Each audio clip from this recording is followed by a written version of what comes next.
Yeah, wow, that doesn't get you in a trek mood. You ain't trekking ever. Welcome, everyone. My goodness. I love that open. Thanks so much to my magnificent first officer for that amazing, fantastic trek open. I love It's it. my pleasure. My pleasure. You just did just such a sensational job on that. It gets me every time. Let's see, who else was I saying hello to there? I'm trying to catch up with the chat and getting all the names and stuff. Well, everyone, before we get started with our hellos and show notes and stuff like that, I want to, as always, welcome the greatest first officer in the fleet, the magnificent, wonderful Commander RM, RAQUEL Briggs. It is so wonderful to see you, my dear friend. Thank you for being here. Thank you so much for that warm welcome. And yeah, everybody should know that I also sometimes seem like I've tuned out or like I'm lost. And that is also because I read the chat. And nobody can blame you there, Clobby. You think people are important, and especially the people who you're conversing with. So paying attention to everything everyone is saying in the chat is just... it's not something that a lot of people do. And I know that your viewers and your community love you for that. So yeah, if you're sitting at home and you're just listening to this as a podcast and you're not participating live, yeah, sometimes we go a little bit quiet or it seems like we're in a far off place. But that's because, wow, this community is bumping. There is lots of chatter in the live chat and lots of really great friends and really smart people here. Wonderful. Amazing people. We got such a great group, great, fantastic people here tonight. And I guess it is time to say hello to all these fantastic individuals because I'm just so happy to see you all. If I miss anyone, stand up and say hello, say and shout. But I hope we got it covered. Again, in no particular order because I just write them as they show up and everything. The great Snorta Poopas Cuber is here. Snorta Poopas! She has to do that. Yes, I love when you do that. Oh my goodness, Snort, you're a good bear. The great Lord Thoth is here. LT, buddy. LT, baby. Avon lives, and long live the Legion, my good friend. We really long live appreciate the you. Legion. Indeed, we appreciate you, buddy. And the thing forever. Awesome. Hey, D Bud Martin. What's up, buddy? Yay. Welcome. The extraordinary Felicianos are here, as in Raymond and his better half, Sandra. Hello. Yeah, magnificent, wonderful, romantic, smart, funny couple, and just so great to have them here. Great to see you, my friends. Great to see you. Janet from another planet. It is so lovely to see you, my dear. Thank you for being Interplanet Janet, she's the galaxy girl. That's for all of you. That's for all the old people.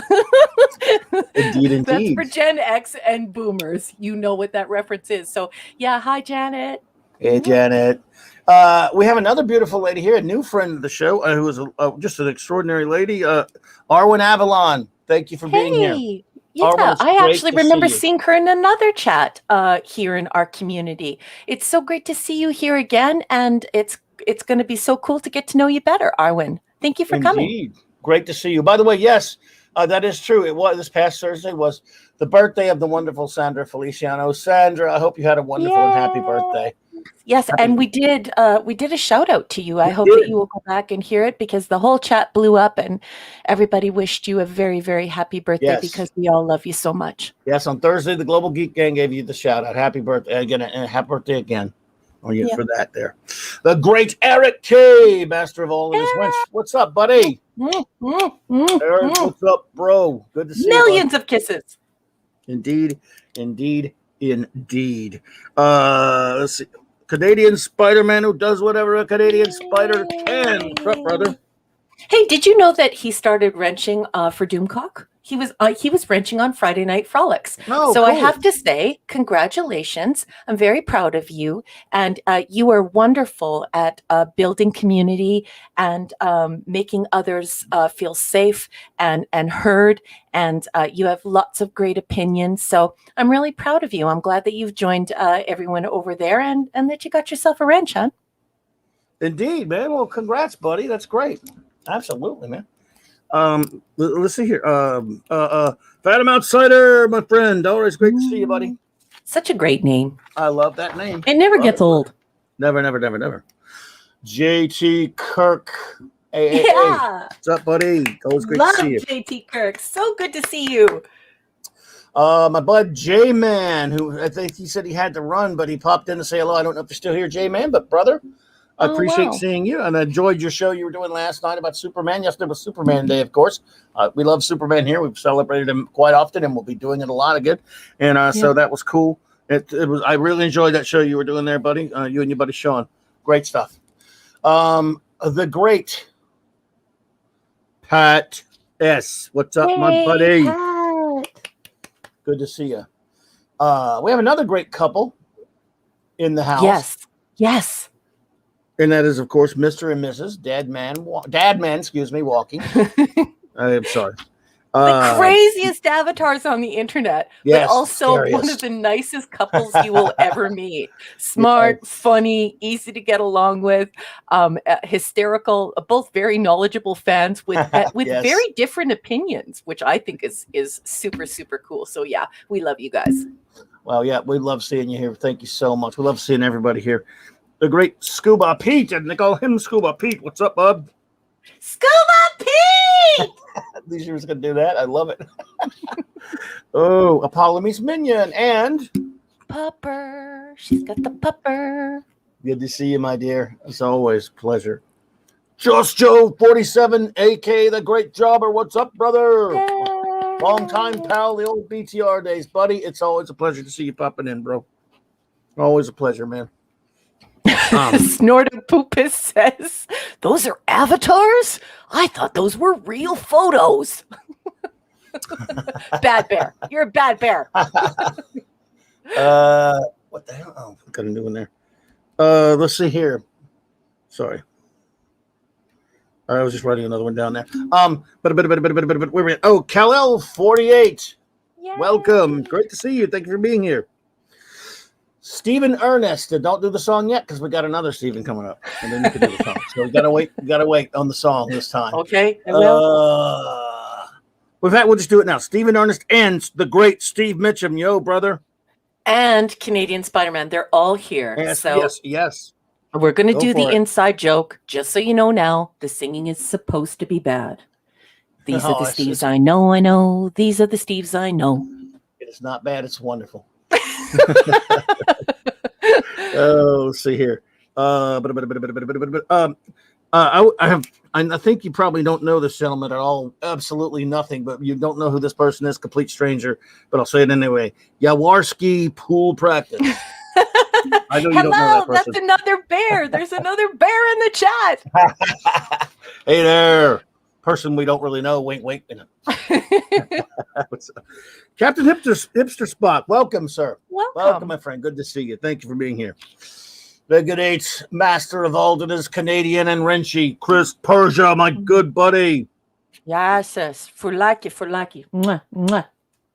Fantastic, amazing, great friend of the show is Chris Persia, and also another fantastic and amazing friend of the show, the great Mark D with a C. What's up, bro? Yeah. Just what can you say about Mark D with a C except for what a great friend, what a brilliant fan, what a talented maker, just what a wonderful person in our community. And I got to tell you, folks, in real life, too, just a stand-up guy, really, really heck of a nice guy. So happy to have you here, Mark.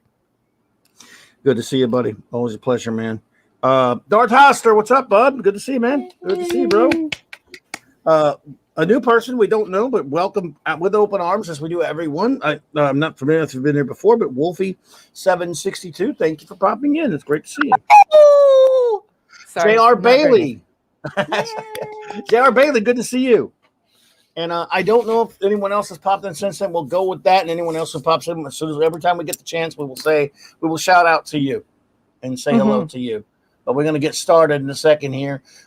Quick show note: Monday night, I will be joined by the great Stone Loki as we will talk about something that's relatively geek topical. It'll be the character of Loki, not the show so much, although we'll probably talk about it a little bit, but we'll talk about the character, him, a little bit about the character from Norse mythology, but of course also because this is a comic book show and it is Monday Night Mark C Comics Talk. It'll be a lot about the comic book version and the movie villain version as well. So that'll be Monday night, 8 p.m. Central Standard Time. And JR, look, just great to have you pop in. Thank you for supporting our channel and thank you for supporting the show, JR. And I hope we'll see you again. Yes. Yeah, look, hang as long as you can, I always say, but it's always great to see everybody popping in here. So let's see here. Now, I do believe we are ready to get started. Tonight we have 6, and it will be not only the final 6 of the Star Trek animated series review, but it will be all of season 2 because we're only 6 episodes. So we're going to review the final 6 episodes, and then show note on next Saturday night, 9 p.m. Central Standard Time.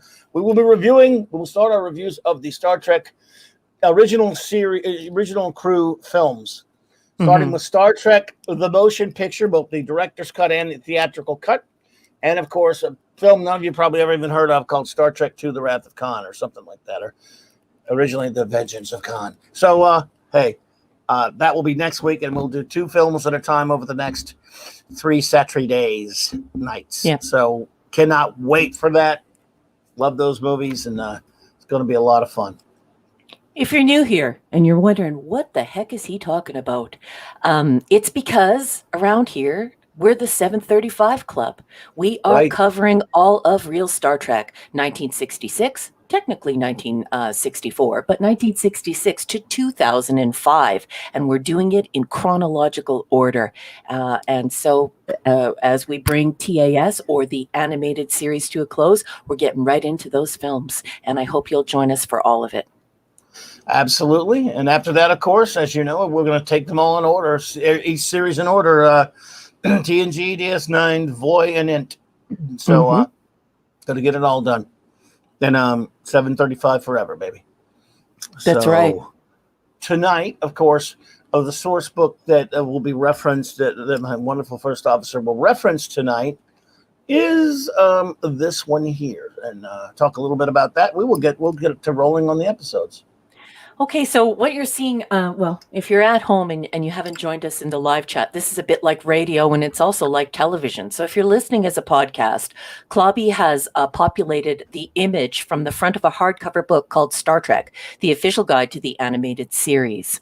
And so it's a great book. One of the reasons why I bought it was because it has vetted material in it. So like a lot of the stuff that you're seeing on the internet today, it's user-generated content.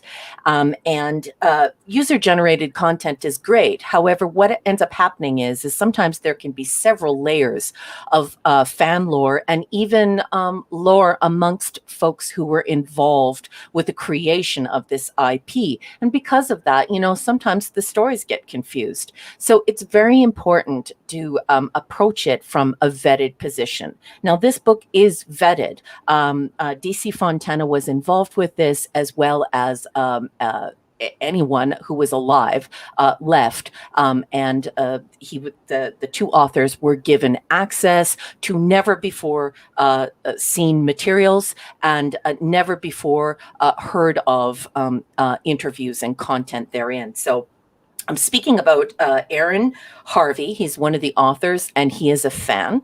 And then Rich Shepis, or Skepis, however you want to pronounce it. I'm not sure what nationality Rick is, so I'm not sure how to pronounce his last name. But so far, the book has had quite a few copy editing errors in it, and it's not very... The editing has not been the best, but I will tell you this: aside of these of the written content that these 2 gentlemen have put together for this book, you must see the visuals that have been provided herein. There are scanned images of letters, the way that the The animation was developed. It's all in this book. So you're going to hear me criticize it quite a bit because the editing is really, it's not good at all. It's pretty terrible. There are even acorns in this book on top of copy editing errors. So the written material, not the best, even though we know it's vetted. It's not really well written, but the visual content must be seen to be believed. And that's about it. Phoenix Argus, good to see you. Thanks for popping Phoenix Argus, so good to see you. Indeed. So, great to see you there. So some of you have purchased this book, and if you have, we're on page 120. We're on season 2, episode 1, air date September 7th, 1974, and we are going to be covering the Pirates of Orion. Without further ado, if you have anything to add, Clubby, I'll give you a chance now, and then I'll just go ahead and read the summary. No, just a hello to Doug. Doug 35 there. Welcome. Hey. Good to thank you. And he just mentioned that. Yes, I was aware that Alan Dean Foster was being interviewed by my buddies over there at Echo Base. I think that's really cool. Them and Renegade, and Alan Dean Foster is connected to Star Trek the Animated Series. He wrote all of the adaptations from the Star Trek logs of these episodes. He novelized them. So. Shout out to him, Alan Dean Foster. But yes, let's see here. Okay, no, but yeah, let us go. Go for it. Blasted Vulcans! The physiology of Spock's species has been the target of much of McCoy's derision over the years. Now the Doctor probably wishes he could take it all back after the science officer collapses on the bridge. Turns out, choreocytosis is deadly to Vulcans. A fact McCoy learns a little too late. Spock has 3 days to live, but a known cure is 4 days away. So Kirk arranges a rendezvous with the freighter Huron, which will pick up the medicine from the USS Potemkin on its way. Notice that, USS. As time continues to dwindle for Spock, the Huron is attacked by an unidentifiable alien ship, which robs it of its cargo. Eric's discovers the aliens can be tracked via their ship's radioactive waste, and the Enterprise finds them hiding in an asteroid belt. Where the asteroids have a tendency to explode when coming into contact with each other. The aliens attack and are revealed to be Orions. Guess they're more than just seductive dancers. Kirk orders them to submit to inspection as per Babel Resolution A12. The Orions plead innocence, but Sulu's sensor scans, boy, that's a mouthful, provide or prove otherwise. Running out of time, Kirk proposes to ignore their pirates in exchange for medicine. They're pirating, in exchange for medicine. The Orions do not trust Kirk and suggest a face-to-face exchange where they plan to ignite an explosive device, causing the asteroids to destroy the Enterprise. Scotty interrupts their scheme when it's discovered the Orion captain possesses the device and beams him and Kirk back to the ship. Orions must commit suicide when a mission fails, but their captain is stopped before he can ingest his pill. After failing to destroy the Enterprise and take his own life, the Orion captain relents to Kirk's demands that his ship not self-destruct. So much for failure. Back in sickbay, McCoy has gotten over his guilt for mocking Spock's physiology. Yet the first officer stymies McCoy's satisfaction, leaving Kirk to note that all has returned to normal on the Enterprise. And that is all it has in what they call the mission briefing. Before I get to my notes and the fascinating and the whoops, I'll throw it over to you, Clubby. What did you think of this coverage, and what do you think of this episode? Good coverage, and I've always kind of liked this episode as sort of just a kind of a, it's sort of one of your episodes. It's not a lot of, it doesn't go all that deep with its Trek. With its Trekness in terms of ideas and things like that, but it was kind of there was some good Trek friendship stuff there. Kirk devoted to saving Spock, some good exchange, some good Spock McCoy stuff, character stuff, especially for the animated series, as we've talked about. There were certain constraints on the animated show that you couldn't always go too deep with some of the character stuff. But on balance, as a good adventure, kind of a fun, adventurous episode, I've always thought it was pretty good. I've always been a head scratcher to me how they just couldn't learn how to pronounce Orion and kept calling it the Orions and the Orion ship. And well, I can explain that a little bit later, but yeah, go ahead. Please continue. yeah, it was always kind of like a okay, because I mean they pronounced it fine on the series. Maybe again one of those things like we've talked about from time to time. Maybe Roddenberry wasn't looking at that quote closely or something, or whatever. But yeah, so you can go into it later. But on balance, though, I've always thought this to be a solid adventure type of episode, if you know what I mean. Sometimes, yes, one of the things that we always do is say, "Wow, that one has so chock full of Trek ideas and concept. This worked, that didn't, that sort of thing. This one, on just an adventure, excitement level, I think it worked. And now again, like a lot of these, it would have benefited for the much longer running time for the story. Yep. Everything is truncated on the show, but it's not glaringly obvious here. No, it's a good. I think this is a good, solid, entertaining episode. I've always thought. Yeah, all in at 22 minutes. This is one where it's brisk, but at least you don't feel like you've been dropped out of a helicopter with Roadrunner legs.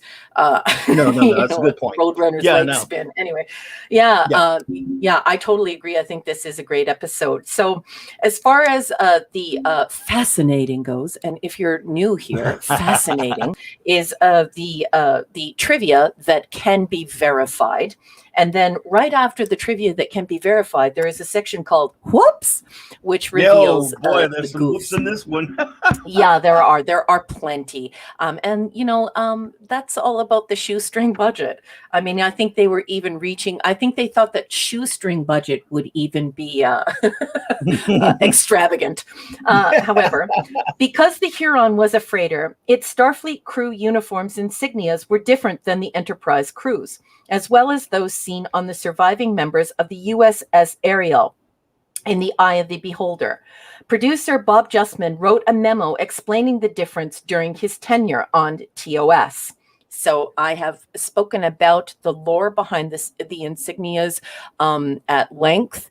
If you would like to know the entire story behind the insignia difference, I definitely encourage you to go back and watch or listen to our TOS coverage. And I remove any doubt as to how that particular part of history unfolded without the lore to get in the way. This episode marked the first visual appearances of Orion males, as well as an Orion spaceship. In Journey to Babel, both were present, but the ship was never seen clearly, and the Orion male was in disguise as an Andorian. And under the whoops, we have when Spock collapses at his station, Kirk calls a medical emergency to sickbay, even though McCoy is standing right next to him. Yeah, I notice that every time.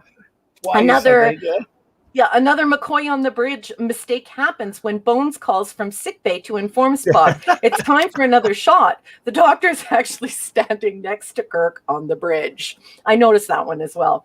Kirk, Spock, and McCoy's final scene begins in sickbay and then suddenly switches to the bridge after a close-up. And on screen, the ship's hull reads USS Huron. However, in dialogue and in the script, it is called the SS Huron. Yes. Yeah. And as far as my personal notes go, here they go. So I watched how Clobby and I met is we became friends on Twitter, and then he found out this crazy lady that he knows spends about 657 hours each year, or a little more than that, watching Star Trek in chronological order. So when I do that, I make notes. And so these are my notes. So when I'm reading from the book, it's an extemporaneous read. I don't pre-read it and I don't practice it. And I watch the episodes before we cover them. And I write down all my notes from all of the things I remember from loving Star Trek for about 45 years. So here it is. Okay, so everyone pronounces Orion as Orion. Everywhere and in many books all over the internet, folks say this is a mispronunciation. I want you all to know at home that it is not. It Hmm. is possible that a Greek person was present or somehow involved in teaching them how to say it properly. Now, there is a great deal of speculation behind this, that it happened because they were phoning in their audio and stuff like that. Yeah. And I think that's how this happened. I think that perhaps someone had a Greek person over for dinner, and the proper Greek pronunciation beyond the anglicization of it was revealed, and it was spread amongst the cast. So I'll just go back to my notes. It is possible a Greek person was present or somehow involved in teaching them how to say it properly. Orion is an anglicization of Greek Orion. Thus, this is an incorrect correction and an incorrect assertion. There are, and I always say this to people, but I just want to say it again because it's written in my notes. There are over 7,000 languages in our world. And people needn't pretend that they know or understand all of them. And they needn't worry about correcting one another. So it's very important to know that if you've been reading in lore and you've been reading on the internet, that Arion or Orion is incorrect and that Orion is correct. I want you to know that both are correct. Okay. On Snortopupus. That is exactly how you spell it in Greek and in the Greek alphabet. I don't know where you got that from, but I love you, Snortopupus. That is it right there. So, and what else do I have in my notes? Howard, so if no one has ever explained that to you before, I want you to know that everything you're reading on the internet is a lie and it's crap. It's just people speculating and inventing trivia. So, and they're mistaken because people like to correct each other on the internet, especially about pronunciation, even though most of the time the correction is incorrect. Anyway, Howard Weinstein was only 19 years old when he got involved with Star Trek, and he was just like a little kid from Connecticut. He wrote this story in high school, and then by the time he was 19 years old, he had the opportunity to have this story explored by Star Trek. So what a wonderful thing to happen to a young man who wrote a short story. And Clobby and those in the chat who know me know how much I absolutely love short stories. So I'm so proud of this young man. What a great job, young man. I absolutely love this story. It's not perfect because it's a really cheap cartoon, but I want you to know what a great job you did. He also wrote a Trek novel later.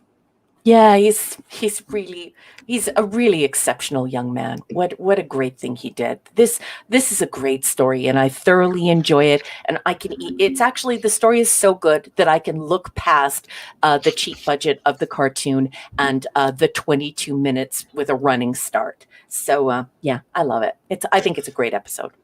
Yeah. Yeah, it is. It is. It's always been one of my favorites of the series, actually. I don't know, something about it I've always really liked. So, are we ready for a rating? Yes, we are, sir. All right, my wonderful first officer. I will ask you, for the way it works here, for anyone new, I will ask my wonderful first officer, Raquel, her rating of the Pirates of Orion. I will give mine, and then I will ask our illustrious chat for yours. So, go for it. I'm going to, as everyone knows, I try and give as high a mark as I can. I'm a teacher in real life. And I think you should give credit where credit is due. And I tend to look at the socio-historical context of, and put a frame around everything that I look at in that way. And so I do have to say, all things considered, especially who wrote it, the way that it's added to lore, just how great it is. Clobby, I got to give this one an A-. I like the story. I think it's very tidy. I can't believe a kid wrote it. Every time I watch it, I can't believe a kid wrote it. I have to remind myself, pinch myself that a kid in high school wrote it. I think it's great. A-, boss. Yeah, no, it's a great rating. And look, I give it a B+. So, and that's a high rating for an animated episode for me. And I've always liked it a lot. I wonder, by the way, could this have been the beginning of the Orion Syndicate, which formed much later? And, oh, no, it was around before that, of course, because, they had some contradictions. Well, everyone in the chat, please, what is your rating of the Pirates of Orion or Orion, however you would like to say it? Yes, exactly. Give us yours. And we'll wait for those to start trickling in here.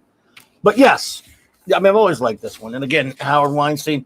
I know he wrote one Trek novel. I don't know how many, if he did any others, but I would know of one at least for sure. Make sure I'm at the right spot. Here we go. Sandra Feliciano, A-, some plot holes, but overall an interesting episode. Absolutely. Love you, Sandra. Sorry. Raymond Feliciano says, Yay. A-, 4 to 5 exploding asteroids. Great episode. Plenty of plot holes. Detract. Yes. Hashtag make TS canon. TS canon. This would help the universe as a whole. Needed a full hour. Yes. Yeah, that I'm right.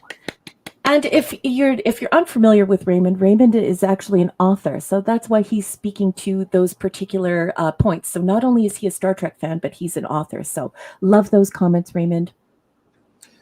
Oh, absolutely. Let's see here. D. Bud Martin. Oh, I'm sorry. Snort a poop. Yeah, we gotta go back to my bear. Snort poopos. 1 of 2.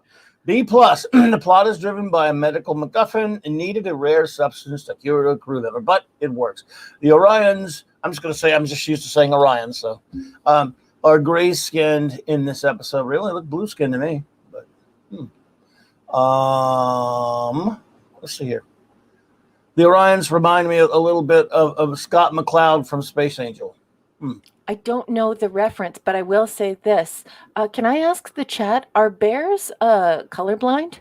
No, I'm kidding. I'm totally kidding. Yeah, I love you, Snortapoopus. I think it could be your TV settings. Yeah, I'm pretty sure they're blue in this one, buddy, but, it's cool. Check it out. D-Bud Martin. A-, I always like this episode. The episodes with other spacefaring races. Very Trek to save the Orions from self-destructing. Yes. Yep. Yes, absolutely. Loved it. Let's see here. And they call him Scuba Pete. Scuba Pete! B+. I enjoyed it. A few patchy plot holes. Meaty. Yes, indeed. Eric K., the Bronze Surfer. That's your new name, dude. Since you're a Silver Surfer fan, but you're a man of bronze. One of the better of the series. They covered everything. Head and in a short amount of time. I like the fact that they were willing to sacrifice themselves for honor and the rest of the race. Let's see here. Excellent comment, Lord Thoth. B-. This one is a lot of fun. I love seeing the Orions again, as I used them a lot in my old FASA RPG campaign. This would be an A with some Orion slave girls, Jessica Rabbit anime style. I'm with you there, man. We love some Orion slave girls around here. I know I do, anyway. My goodness. B for Canadian Spider-Man, because I did like the storyline and it was just plain fun. Asteroids exploding with big booms. What is not fun about that? Well, that's for sure. Yeah, can't argue with that. By the way, that's an idea that Voyager will use, and we'll get to that a little bit later. But yeah, that is one of the reasons why I give it such a high rating, is just all of the ideas that are going on in this story. This is such a great story. Absolutely. Anyway, thank you. Absolutely. Welcome in, by the way. Is here. Oh, very good. Yay, I'm so happy you're here this week. I don't see that on my side, so my StreamYards must be. I don't know. Weird. JT Kirk. Let's see here. 3.5 Oreo ions. Is that Oreo? Yeah, I love JT Kirk. Out of 5. I wanted a lithium-filled backpack, and all I got was this lousy T-shirt. Also, the USS and SS goof up seems kind of amateur hour. Well, look, Filmation, not only visually, they made a lot of mistakes like that. If you ever watch any of their other old cartoons, you would, compared to some of those This cartoon was nowhere near as gaff filled, I would say. Yeah, and JT Kirk, I have heard that in several places, but I don't like it unless it's absolutely confirmed that some of this stuff was called in, and that could be where some of these mistakes were made. Because if you don't want to come into work, you just call it in. There's no director to say to you, "Hey, no one else is saying it like that," or you have to add this, or you know what I mean? Yeah. And I loved Lou Scheimer, by the way, and I love Filmation, but they made their mistakes on some things, for sure. Pat S. A for me. Can you imagine being a high school kid and going to school the following Monday, all proud and happy, and then getting your nerd ass kicked by the cool kids? Gotta love the 70s. Pat S., I love you. Did that happen to you because of this episode, dude? Or, I don't know. I'm just kidding.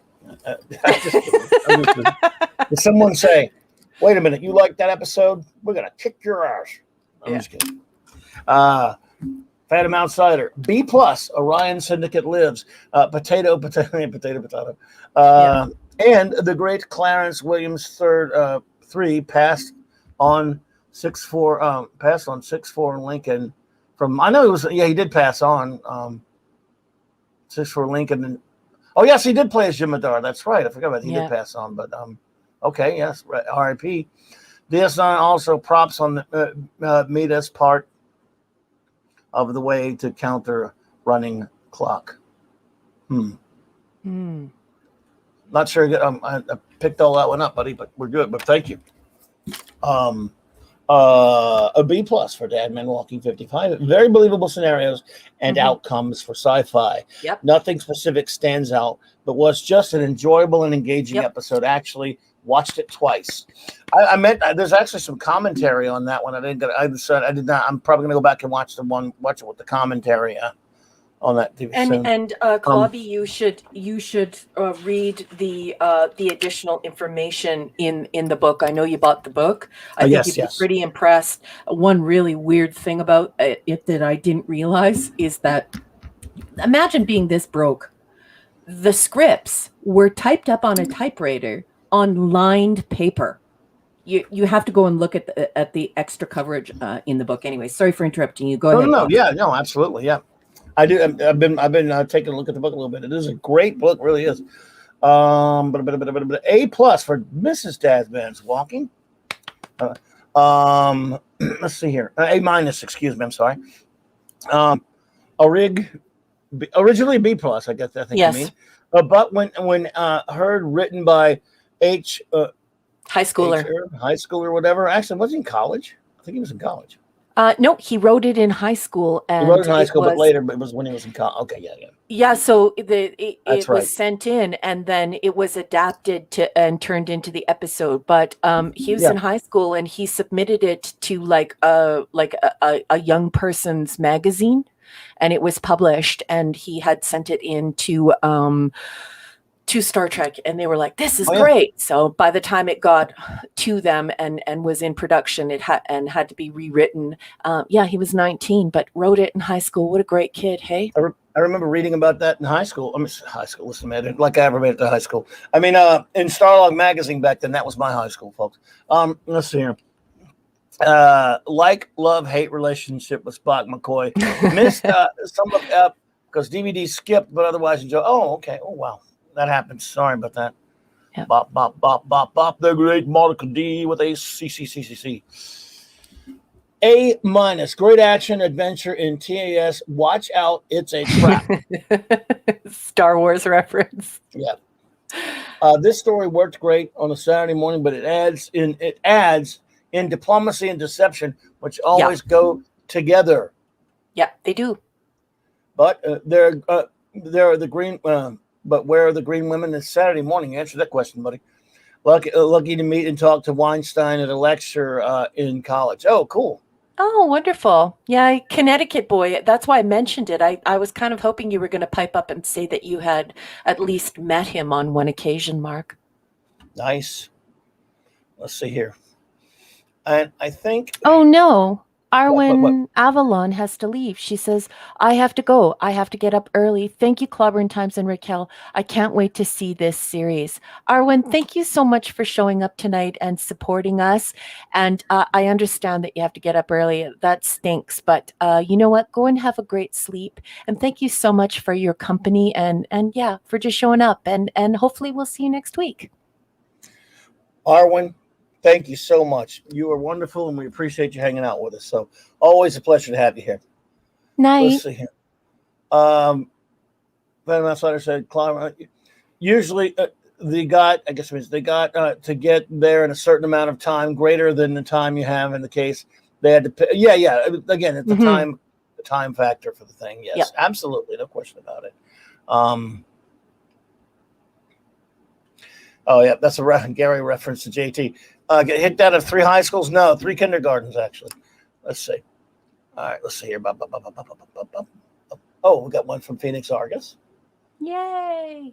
B+, the uniforms are colorful, and I could see them being a part of classic Superman and Batman shows, and that that really endears me to this episode. That's one of 3. Yeah, I feel the same way. I love the Filmation Superman Batman shows. Let me get to this. I love the uniforms. I absolutely love the uniforms on the Orions here. I think they look spectacular.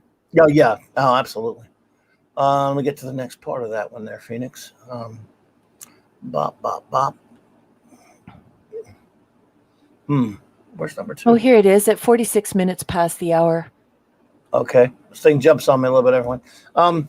Unfortunately, the change in pronunciation does create a bit of confusion and a disconnect from the live action series. Yes. Yeah. And let's see here. Mainly due, in part, that the change from the anglicized to Greek did not stick going forward into later series. That's right, which could have resolved the debate. Yeah, it's kind of strange. I totally agree with you, Phoenix Argus. I completely agree. It's just really important for me to try and to teach people that when you're dealing with like all of the pretend language in Star Trek, that a lot of it comes from a place. It has an origin that makes sense. And so when a lot of people get on the internet today, they're like, "Why did they all pronounce it like that? Are they stupid? That's dumb. Why did they do that?" Well, the thing is that the truth of the matter is that it didn't come out from left field. It isn't just gibberish or nonsense. It isn't an invented pronunciation. It's actually really Greek. So, but I completely agree with you. They just should have left it as Orion. Orion will do. We're not in Greece. You know, when I'm in Greece, I say Kriti or Athena. But when I'm in Canada, I say Crete and I say Athens. Well, there you go. Well, I think we got them all. I hope we got everyone's review. I tried, folks, so I hope I did. And as always, if something happens that I miss one, you can double it up on your now when we get to the next one, everyone. So are we ready to jump to the next episode? I think we are, sir. All right, then. If you're following along with us, we're on page 126. An infamous episode. Even if you're not familiar with TAS, you must be familiar with BEM. Season 2, Episode 2, air date September 14th, 1974. And as I said, we are reading from a 126. Let's see what they have to say about it. Complications arise before a dangerous survey assignment begins as the landing party arrives in the transporter room to discover BEM at the controls. No one had seen or heard from him, from the alien during the Enterprise's first 6 missions with him on board, but he has now chosen to join them, much to Kirk's chagrin. After transporting to the planet, Kirk and Spock materialize above water as it seems BEM set the coordinates incorrectly. Or did he? Jumping into the water with the officers, BEM separates his lower torso and uses tentacles from his bottom half to replace their communicators and phasers with fakes. Later on, when Bem senses life forms ahead, he rushes off, leaving the landing party behind. Finally, catching up to Bem, Kirk and Spock find him in the middle of an Aboriginal food gathering party. Bem is now on the menu. Kirk and Spock attempt to contact the Enterprise to free Bem, but obviously cannot. Plan B is to release him the old-fashioned way, but the pair is captured by the Aboriginals in the breakout attempt. After Bem mocks the duo for their reliance on technology, he separates his body parts to escape his cage and return their devices. Spock is fascinated. Now, with a working communicator, Kirk is still unable to contact the ship and attempts to sneak them all out of camp. It doesn't work. As Kirk and Spock draw their phasers, they are stopped by an unknown force. Upset, the landing party is on the planet with her children. Bem finds Kirk and Spock lacking in their abilities and decides to leave the pair behind as he separates once again, this time to escape confinement. Kirk is able to contact the entity, who agrees to release them and allows contact with the Enterprise. But there is still the Bem situation to deal with. Red shirts arrive to launch a search party and respond to an attack by the natives. This makes the entity unhappy, but Kirk is able to explain why they remain, and she agrees he makes sense. Crestfallen, Bem states he must disassemble and cease to exist due to his errors. Or errors. Errors. Yeah, the entity tells Bem he only made a mistake and to use this as a learning experience. Back on board the Enterprise, Spock muses that the entity is like a god, while Kirk notes that in comparison, they are still children. And that is all in the mission briefing. Over to you, Clobby. You know how I've been a broken record about this series, about things needing an hour? Yes. This might be the ultimate episode like that, because there's never really any clear characterization of Bem that it makes any kind of sense, because he's not given enough to do. We don't really understand much about his motivation. Not much is explained. This story really, if it was going to be a story, really needed a lot of time to breathe, and it did not have. It's kind of disjointed. So there's don't get me wrong, there are a lot of good Trek elements in it. It's just ultimately, Anti-Derivative Joe, good to see you. Thank you for popping in. Ultimately, It's unsatisfying to me, because it really, again, I don't hate it or anything. I like things in it. There are definitely attempts to be Trek, but I do think it kind of falls short in a lot of. I think it's a very flawed episode, just for me personally. Yeah, I totally agree. I absolutely agree. If you turn to page 129, there's a wonderful little blurb about canon. And of course, everyone, diehard Trekkies are already going to know what I'm going to say, but I'm just going to say it anyway. So I'll read from that very, very quickly. Fans will instantly recognize Tiberius as Captain Kirk's middle name. While his name was clearly established as James T. Kirk on TOS, just ignore the initials on the headstone from Where No Man Has Gone Before. His middle name was never used until Bem.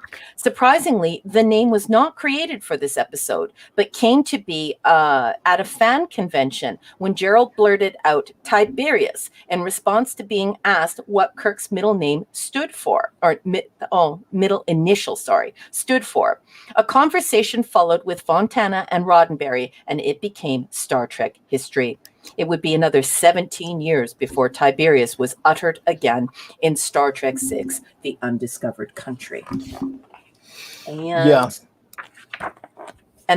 I don't think there's any fascinating here. Sorry, folks. Let me see. Oh, yep, there is fascinating on page 128. The alien entity was similar to TOS's companion in Metamorphosis, especially in its on-screen visualization, female voice, and even the music used during the scenes. Threads can also be found in Star Trek The Next Generation episode Justice, in which another god takes issue with the Enterprise's away team's conduct during interaction with its children. Both things are true. As far as my notes go, boss, BEM is a sci-fi writer's acronym for Bug-Eyed Monster, which everyone already probably knows. Gene Roddenberry continually rewrote this script and was dissatisfied with it. Gene was preoccupied at the time with humanism and the nature of God and representation on television and film. His writing and rewriting reflect this. This was very daring for the time. I also have on here, Uhura takes charge. She and Scotty negotiate the right thing to do. Yeah. Spock believes in fate. No, he doesn't. Stop that right now with an exclamation point. Alien with superiority complex. And why does the god take the phasers and not the communicators, and then use the communicator to hail the god? So lots to be desired here.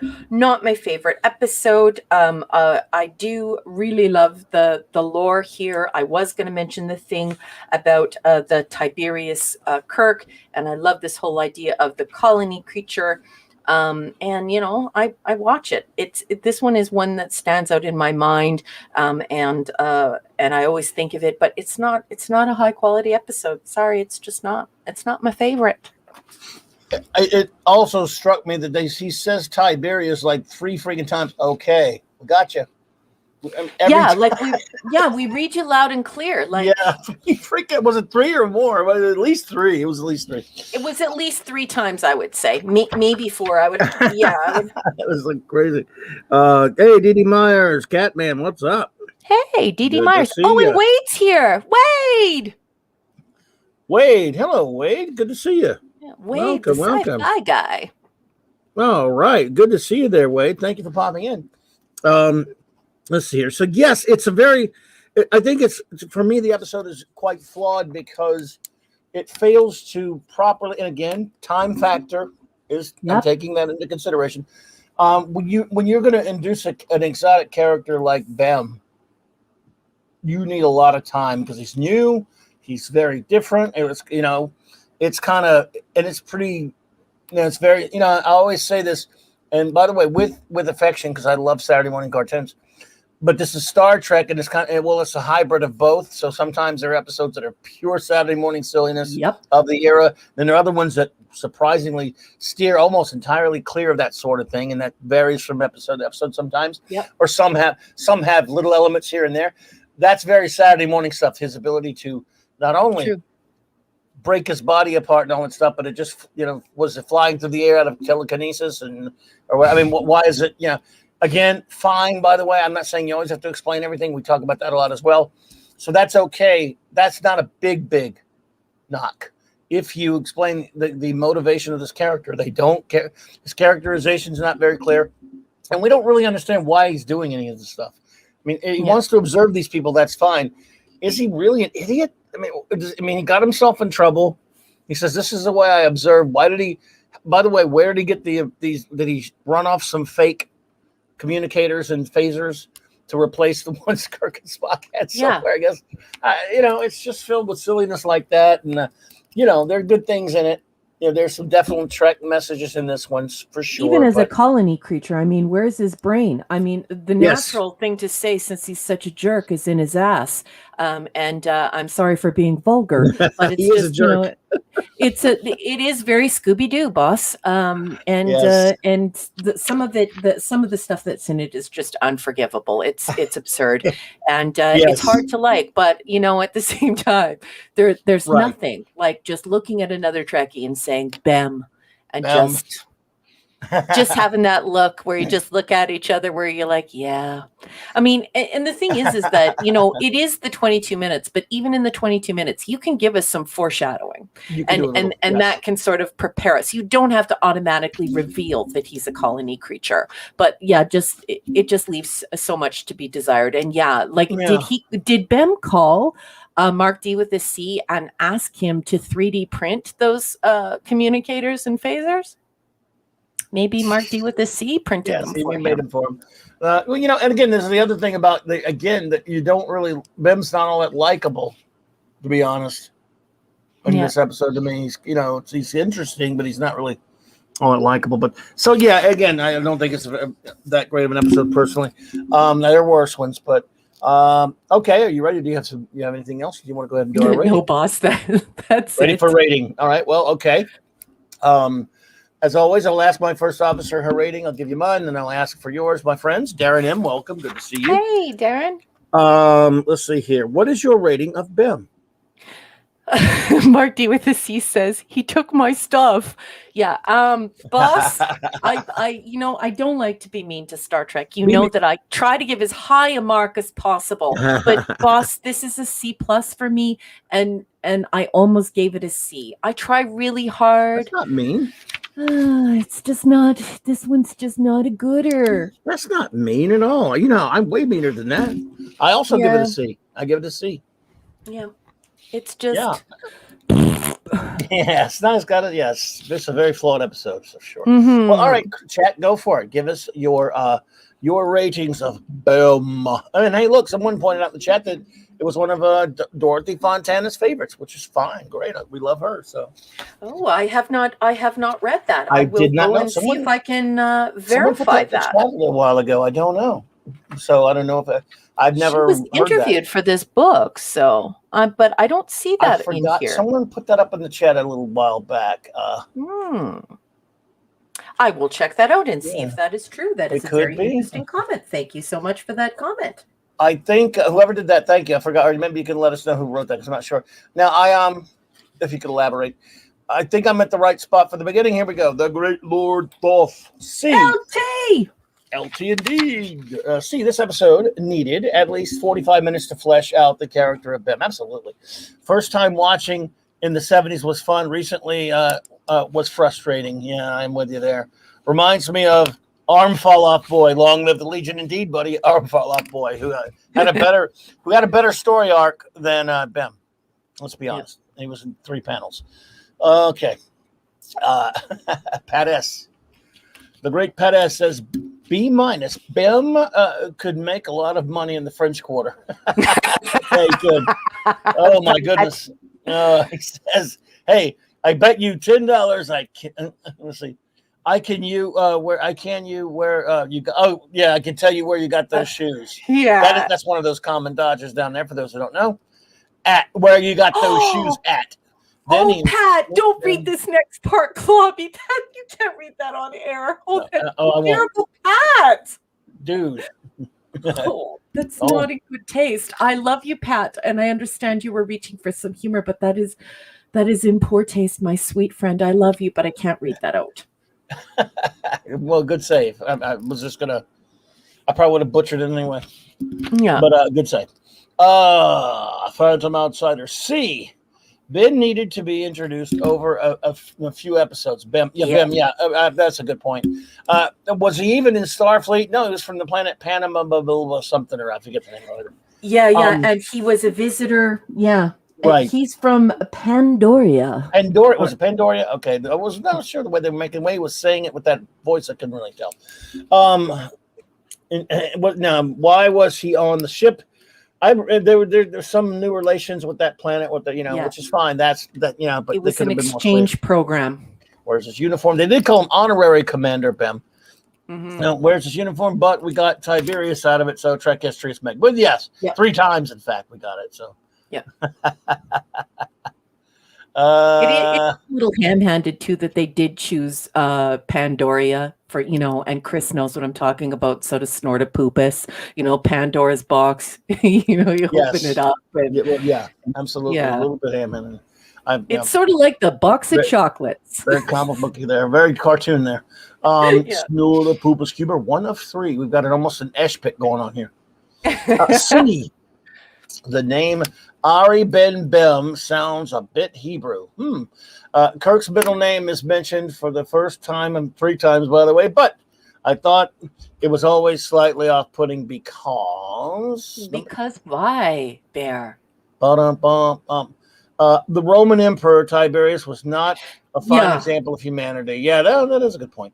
There is a good amount of humor sprinkled throughout the episode. the way BEM is done is just strange. That had to be some evolutionary process.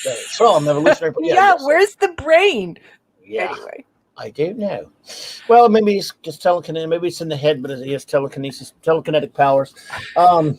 B minus, I believe that's a minus for minus from Scuba Pete, who lets BEM control BEMing down to the planet. Oh, I don't have that, but Chloe, read it the feels next like sentence. it's just a waste. That's it. That's it. If you are joining us on a podcast and you are not in the live chat and you cannot see the marquee, Scuba Pete put in a sentence, just like Clobby said, he feels like just a waste, and he did a homophone. Not a waste, WASTE, but waste, WAIST, because of course it's a colony creature. Scuba Pete, I love you. Well done, you're the man. Oh god, we got the greatest chat ever. We do. Scuba Pete, so good. Bemming down, just a waste. Raymond Feliciano. D. I hated the way they made Kirk as a bozo in this episode. Uhura taking charge kept this from being lower. Yeah, that was kind of good. There was, actually, I guess since she was on the bridge, there's a way she could counterman and order Scotty around like that. So I guess that's how it works. But she did order Scotty around, which was weird, but okay. Let's see here. The Catman. Dee Dee Myers, good to see you, Dee Dee Myers. By the way, it's a C minus. Yeah. B minus for D Bud Martin. I like David Gerald's scripts, knowing what he wanted to do with the BEM character. It's better that it was animated. Yeah, well, yeah, absolutely for that. So they could do a colony like being properly. Yes, it needed more time. There you go. Yeah. Anti-derivative Jill says that's generous. C plus sounds good as long as you gave. Yes, you're A plus. She did well. You did give it a lot of A pluses, I believe. Raquel, didn't you? I can't remember. I gave it a good rating. I gave it a very good rating. I'm not sure that many pluses, though. I may have let you down, Jill, and for that I feel very sorry. And I will make it up to you. I do apologize. I remember I got.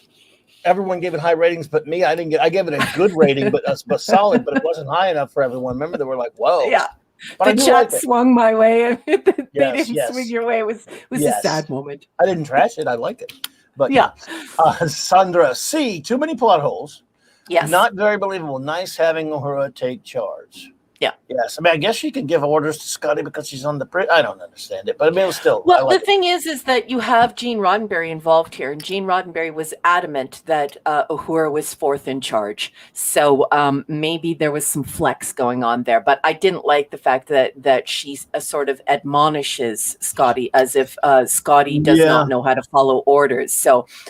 It's perhaps not the fact that fans reject that she's fourth in command. They should know that if they know Gene Roddenberry. I think it is the nature of the dialogue, the actual diction, and the way that the conversation transpires. It's very unbecoming of Uhura, who is, in charge of an entire department and is fourth in line. Yeah, Scotty's definitely the number 3 there. So yeah. Eric K. C. I would have left him on the planet, maybe even cooked him up for the Tastes like chicken. He does, probably. Love you, Eric. J.G. Kirk. D. It was borderline painful to rewatch this episode. My attention started to wander pretty bad. It is still not as bad as the burn from SD Disgrace 3. Oh, STD. no, filth. Nothing's as bad as filth. We do not watch I have not watched the filth, JT Kirk. I tried to watch a wee bit of the filth initially and realized that I was repulsed and ran out of the room as though it were on fire and did not watch the filth ever again. Sorry for the mixed metaphor. I'm a little sleepy today. For those wondering, the filth means anything by bad reboot. Mark DWC says, I haven't seen your rating yet, dude. Did you give a rating? Anyway. DC Fontana has repeatedly cited this. She cited this as one of her favorite installments of the animated Star Trek, along with Beyond the Farthest Star yesteryear. More tribbles, more tribbles, more troubles. Okay. And he's going to provide the in-text citation for that, I think. Right? Yeah. And Magic Omegas 2. Yeah. Star Trek Magazine, number 1820. Okay. Yep. And that, folks, is why I love Mark D with a C. If you're listening as a podcast and you're not participating in the live chat, Mark D with a C just provided an actual vetted, reliable source with in-text citation for the claim that DC Fontana loves this episode. It's true, folks. Let's see. I have two of two. What the hell was the thinking behind red hair, but then a green mustache and beard? I don't know. Did I get because I think his mustache and beard, hun, I think that those are skin. Like, I think that's his skin. Oh, okay. Did I get his first one, by the way? I'm not sure. I think I did, JT. If I didn't, JT, let me know. I could have swore I wasn't that appealing. Yes, I did. Okay, I'm sorry. I'm just, Crazy Pineapple's here. Who? I'm not that far down yet. Crazy Pineapple. I don't know Crazy Pineapple, but welcome, Crazy Pineapple, and I like that name. Yeah. Wow. Okay. I don't know if we know that. You know that person? I cannot confirm or deny, but Crazy Pineapple has come forward to make a statement, and we will get to you, Crazy Pineapple. Thank you so much for jumping into the fray. You are most welcome here. Love that comment, and we will get to it. I promise. Yeah, on our way, absolutely, Mrs. the wonderful Mrs. Dadman Walking 55 D. Just didn't like the character of the story, probably because not enough time to develop. That's what I think on this one as well. If I heard James Tiberius Kirk one more time, I was going to scream. Just not enjoyable to watch at all. Yeah.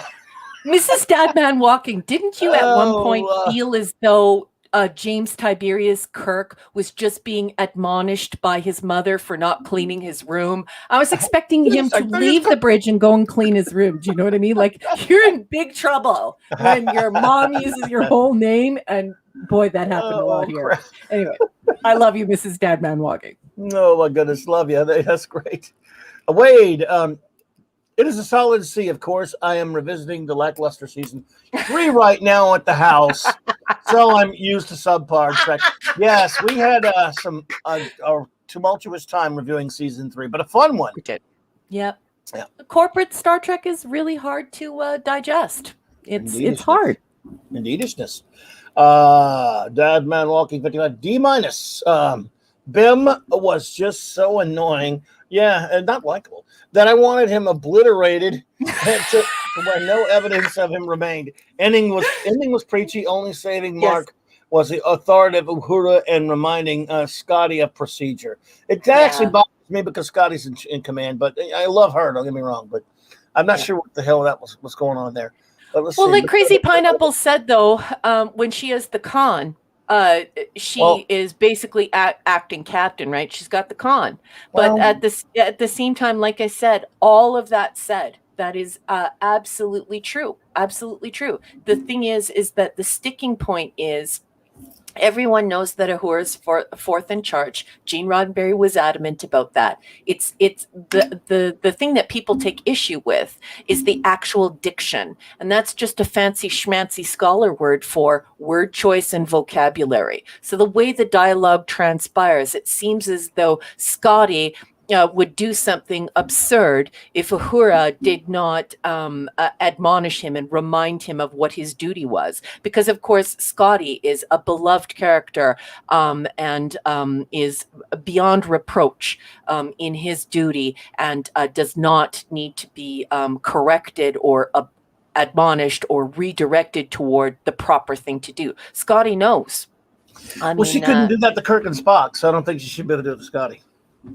Well, yeah, that's exactly it. I mean, even in this terrible situation where they wind up negotiating it, for me, the sticking point is if they were having a personal moment where it was, Uhura and Scotty basically saying to themselves in live action, what should we do here? And they were confiding in one another. It's a little more believable. But just the way that the dialogue transpires, she is almost in being insubordinate, and Scotty is acting out of character. So the combination is just. Well, there you go. Yeah, I don't know. I don't know how she. I remember I said at the outset, maybe it's because she was on the ship. However, that doesn't work when it's Spock down there on the planet. If Spock's income, or she doesn't outrank anyone just because of that when it's Kirk on the planet. But all right, the old episode. What the hell? Mark D with the C plus. Episode that really suffers from the short run time. Loved that design of Bim. That's really useful. I could be typing this and getting a beer. Might have worked as a full length episode. Maybe you've done a lot of writing though. A lot of work. Still, we get a great Trek message on a Saturday morning cartoon. Yeah, that's true. Punishment. What is punishment? Revenge. Intelligent beings need no revenge. Yeah, I mean, like I said, there's Trek there. There, as we always say, there are episodes. There have been a few that are, let's face it, completely devoid of Trek on the series. But most of them carry a bit here and there, some to a great heavy degree, which makes them better episodes for me. So yes, there's some episodes at the end you're waiting for a mask to be ripped off the villain, and I would have got away with it too. For these darn kids. Yep. Yep. Punishment is necessary. Only way learning cannot occur without it. You were behind that. My children here are not. Yeah, that was probably that was a good thing about the episode. I hear you. Yeah. How you know Bim is the bad guy? Yep. So everyone in the chat is discussing military order. I love you all very much, and I think that it's very cool that some of you know about military procedure, and that you all sort of feel as though there might maybe something personal or professional, or you have a variance in opinion on military order. I love you guys, and I love that you guys are discussing that amongst yourselves. Indeed. 4-3. What 4 now? What is 4? What do you mean 4 points? Dude, it's a prologue. I mean, shouldn't it be like an epilogue? But anyway, this is why you must leave. So, that was Michelle's list. So it's not too corrupt there. Oh, never mind. Their development with concepts that they are not ready for. Yeah. Oh, yeah. There was a lot of good Trek in there. There was some good. I mean, Yep. Let's see. Okay, I think we got them all. And we're about ready to move on to our next episode, folks. Let's see here. Scuba Pete says, finger sandwiches? Are you still talking about Bam? If you are, that's pretty funny. I'm way behind on the chat, so. Bam is finger food. But Clobby wouldn't partake. You know why? He doesn't eat sea bugs. And Bam is definitely bug-eyed monster. Not. No bugs. Clobby will not eat bugs. And Bam is sci-fi acronym for bug-eyed monster. So no bugs are going inside of Clobby. Canadian Spider-Man? Dude, if I miss it out, let me go back and look for it. We'll find it, honey. I promise.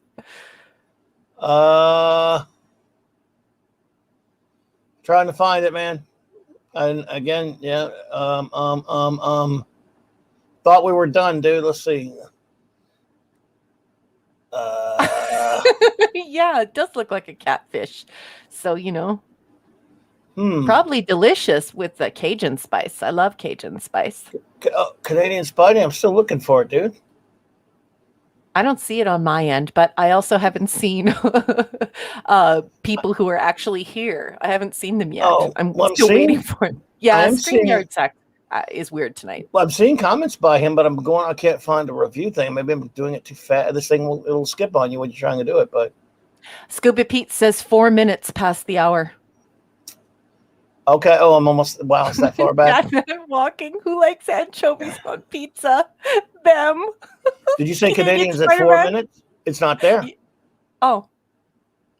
Well, we can't see it. That stinks. Can somebody else post it? Maybe I'm looking at that at time, and no, it's not there. it might have been moderated. That's been happening on YouTube. It might have been moderated, and it would not be us. It would be the YouTube moderation. So can somebody please repost that? Damn it. And Canadian Sorry, Spider-Man buddy. says, I ate deep fried grasshoppers once. Tasted deep fried. So it did not taste like chicken, just tasted like deep fried grasshopper. I love you, Canadian Spider-Man. That is hysterical and also extremely disgusting. Oh, here we go. Here we go. Okay. Got It's at 20 minutes past the hour. All right, there we go. Okay, I don't know what happened to it, brother. Sorry about that. D plus. Bim needed some Kirk food on his ass to do his annoying side. Yes. Oh boy, Kirk was dumbed down, and the writers needed more sleep or less weed. Yes. Absolutely, my friend. Very good. I'm sorry I missed that one. I don't know what happened, but thank you. Well, are we ready to stroll on to the next episode, or what? We are. Doug35 says YouTube is inconsistent. Same word might get through next time. Yeah, that's true. It's Doug35. Sometimes it seems incredibly arbitrary, and comments just, they're eviscerated. They eviscerate the chat, and then you're like, okay, well, where did half of what everyone said? Where did it all go? And it's not the moderator, and it's not us. It's and I mean the wrenches. It's just gone, and we don't see it on this side, and it's strange, and they should stop doing it because it's very weird and creepy, and they wonder why people come up with all these conspiracy theories. They don't act like a ghost in our chat. And somebody, if they're going to send the algorithms, I think they should start sending real people. Somebody started a rumor a few months ago that it was real people. I find that hard to believe. Sometimes they delete the nonsense, like things that should never be moderated out or banned or deleted. But anyway, thanks for that comment. There you go. Well, our next episode, folks, is go for it.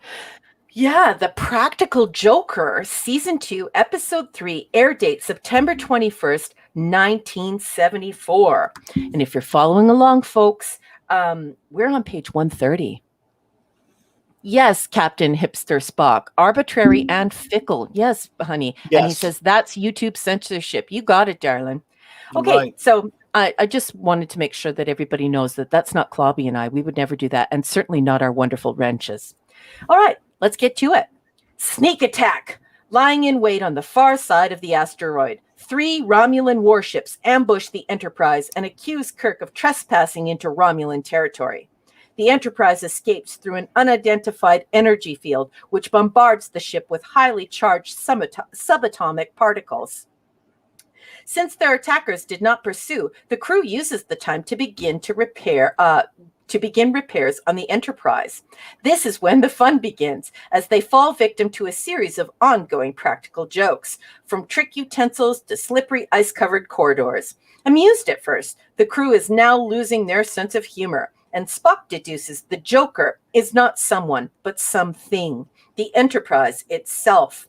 McCoy, Sulu, and Uhura look to escape by going to the rec room, which gives the Enterprise computer the perfect toy. They miss the call to return to their stations and soon find themselves trapped.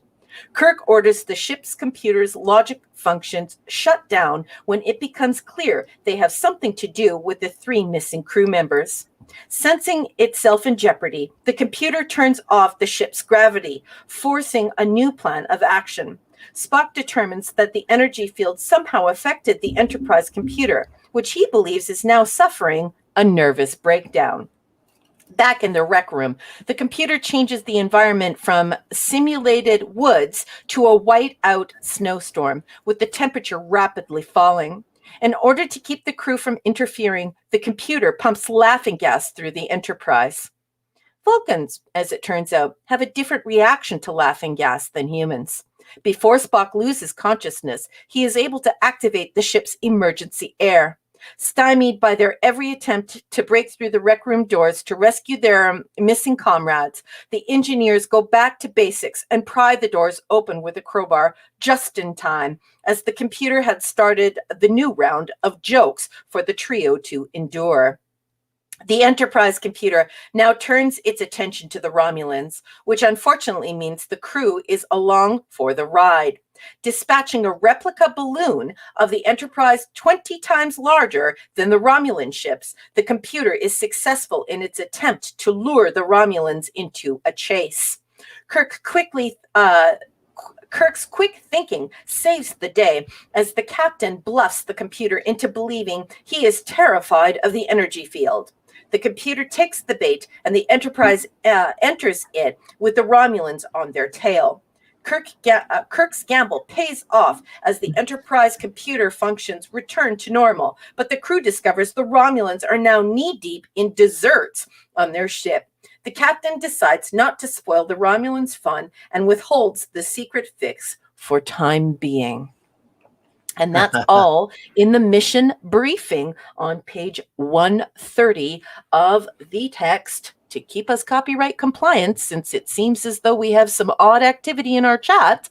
Star Trek, the official guide to the animated series, by one gentleman by the name of Aaron Harvey and another gentleman by the name of Rich Shepis or Skepis. What'd you think of the coverage, boss? Good coverage. The episode, though, back to the old. This is a lot of this is some real Saturday morning type stuff, and I don't mean that. And again, I always say that when people don't understand, I love my Saturday mornings. Disaster area, good to see you, my friend. Yes, always a pleasure. Always a pleasure. Thank you for coming. This is pretty goofy stuff. Like I said, I never mind sometimes when we have kind of a goofy plot. If you could explain something or an out there kind of a plot, if you could explain to me why this what is it? This thing they passed through or whatever could make the computers become a jerk. I mean, look, I love the Kirk as a jerk shirt as much as anybody. I do love. Well, I think when he started treating the cast poorly, when there was some complaints about the amount of screen time he got, this would have been the perfect uniform for him.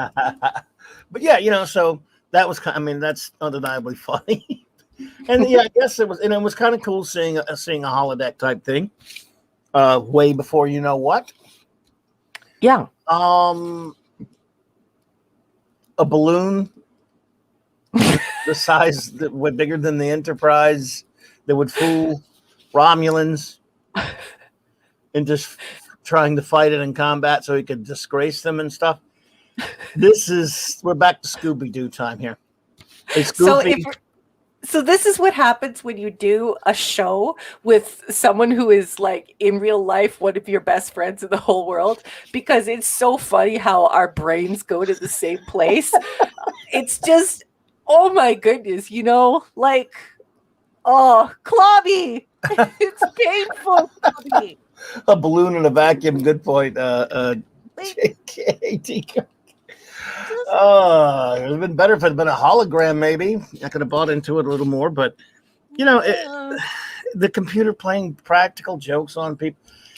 I don't know. It's just, again, as comedies go, it kind of falls flat. The humor falls flat for me a little bit in this one. It doesn't really work. It's goofy crap. It is. I just didn't find it all that funny.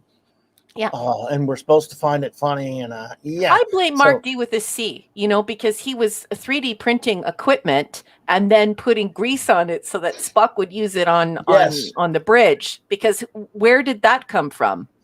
Why would Spock put his eyes onto that thing? He doesn't know what it is. He already has his Viewmaster, as I like He already has this Viewmaster, yeah. Why would he? This apparently serves no purpose, but I will put my eyes on it. Where did this come from? I think I'll look through it. Yeah, it's just silly crap. Yeah, it's just like this sophomore. It's just it's not a Trek. There's almost no Trek in it in this one all that much at all. Nope. No, so not all that great. But anyway, if you got any notes, go for it. Okay, so if you turn to page 132, we'll deal with the fascinating. Chuck Melville wrote this second episode of TAS and first solo effort with The Practical Joker. During season 1, Melville had teamed up with Len Jansen for a sequel to TOS's Shore Leave, Once Upon a Planet. Food flying out of the replicator would once again rear its head. Oh, no, I'm not reading that. That's from the filth. And then the Romulans would, there's some filth in here. The Romulans would not appear again until Star Trek The Next Generation's first season finale, The Neutral Zone. And so that's all the book has to say because I don't read filth. As far as my personal notes go, this is what I wrote. The holodeck is born with a gigantic exclamation point. Mm-hmm. Then underneath, pun fun, not puntastic, just pun fun. I would have liked this episode, except for a nervous breakdown was not necessary to describe the malfunction of the computer and would not be indicative of Spock's chosen way to describe it. The balloon idea is just dumb. It wouldn't even have readings requiring all enemy ships use visual detection. So, as if you know me, chat, and some of you are my friends, and a lot of people in this community know me, you know the raspberries. When I produce the raspberries, a very bad grade is coming. Now you've got me curious what the filth reference was. You can just kind of put it in code, maybe. To what? To which piece of filth? No, because I don't want to name it because we all know that. No, I don't want to name it either. You can give me like a hint, but you can do it later. Says, food flying out of the replicators would once again rear its head in the filth. Oh, that filth. Okay. Yeah. All right. No, I got you now. I wanted to be clear of that. Okay, and if you're sitting at home wondering why the heck I'm doing that, it is because I am a communications and technology scholar. And I will definitely tell you 1000% that even if you hate or rage watch something or you continually mention it, it still appears as a metric. So because it is filth, I will not give it metrics. I'm just that stubborn. I'm obstinate. Good. I that's just who I am. I do not give filth metrics. Good. The end. Oh, so sorry gotcha. about that, folks. I was just curious, but yeah. Yes. So, yeah, this not funny. No, not really all that funny. Not a dopey idea. No science. No science. No science in it at all. Just a computer becoming a joker. Except, well, okay, I'm not there again. I do think the Kirk is a jerk shirt is funny, everyone. I'm sorry. That one, other than that, I don't think that is funny. That was a kind of no crew member would try to get away with that. So, well, maybe the cast would like to wear that particular I would wear edition that. of especially during those troubling times when Bill was concerned about how much attention he was getting. Oh, Bill, I do love you. I love Kirk. I love Shatner, but still, I love that. So I think it's funny. Yeah. So yes. All right. Well, I guess we're ready. Then you could go and give your rating of The Practical Joker, and I shall give mine. Then I'll ask our wonderful chat for theirs. Okay. So, guys and gals, I don't give out really bad grades very often. It's really the alternative factor. That's an inside Star Trek joke. Sorry. This is a D+ for me, boss. I want to give it higher, but I just simply can't. It's just dumb. The only redeeming quality in this episode is the Kirk is a jerk uniform, as though he's on a team of jerks. And the holodeck was born here. Welcome to Science Fiction Holodeck. We love you. Your birth, you're a bouncing baby holodeck. We love you. Other than that, D+ with many raspberries. We have the same rating, D+ as well, and for the pretty much the same reasons. The shirt was kind of funny. I got to give him that, and it was kind of cool to see a holodeck. I mean, So yeah. Other than that, I guess it was sort of Kirkish the way he tricked the computer at the end. Is just a dumb idea all the way around, though. I thought so. Yeah, dopey crap. So everyone, my wonderful chat, please give your ratings of The Practical Joker. That's exactly what I'm referring to. Crazy Pineapple. Tyron Beard. welcome. Hello Hey. there. So let's see what kind of ratings we get here of the not so practical joker. Let's see here. I don't want to miss You are anybody. correct, Darren M. That is a great comment, and you are correct, sir. Lord Thoth, also a D plus. Silly episode, meh. It certainly was silly. Yeah. And no science. Like, I understand people None. like science fantasy, and that's great and stuff, but this is supposed to be science fiction. If there's no science fiction in it, like, Yeah, this is. I mean, it's just us. It was again. That's because they were doing this. They were playing it for laughs. yeah, but went overboard. And they should stop stealing the 3D printing from Mark D with a C. That needs to stop immediately. Mark, you have to start locking your office. That is just, it's criminal. Let's see if I got to make sure I'm getting the right one here. Okay, the great Pat S. C minus. Why the hell are there tanks? Yeah, tanks of nitrous oxide. Yes, why laughing gas? Why? Why is it there in the air system of the ship? Is there an... What is there in what? Okay, disco party? Saturday night of the... I don't... No, we don't have to say stuff like that, but I mean, is there a Star Trek TAS beat STD to the punch? Oop, I said mentioned filth too. Dude, don't make me mention filth. What is going on with you this evening? Sir, you are going to stay for detention after class? Hey, he's the practical joker. Yes. He got me twice on that one. Well done, I guess. Yeah, but yeah, we don't want to say filth things here and stuff, or the what you said about the disco party thing here. But C minus from the great Pat said, yeah, not good, buddy, not a good one. But you did.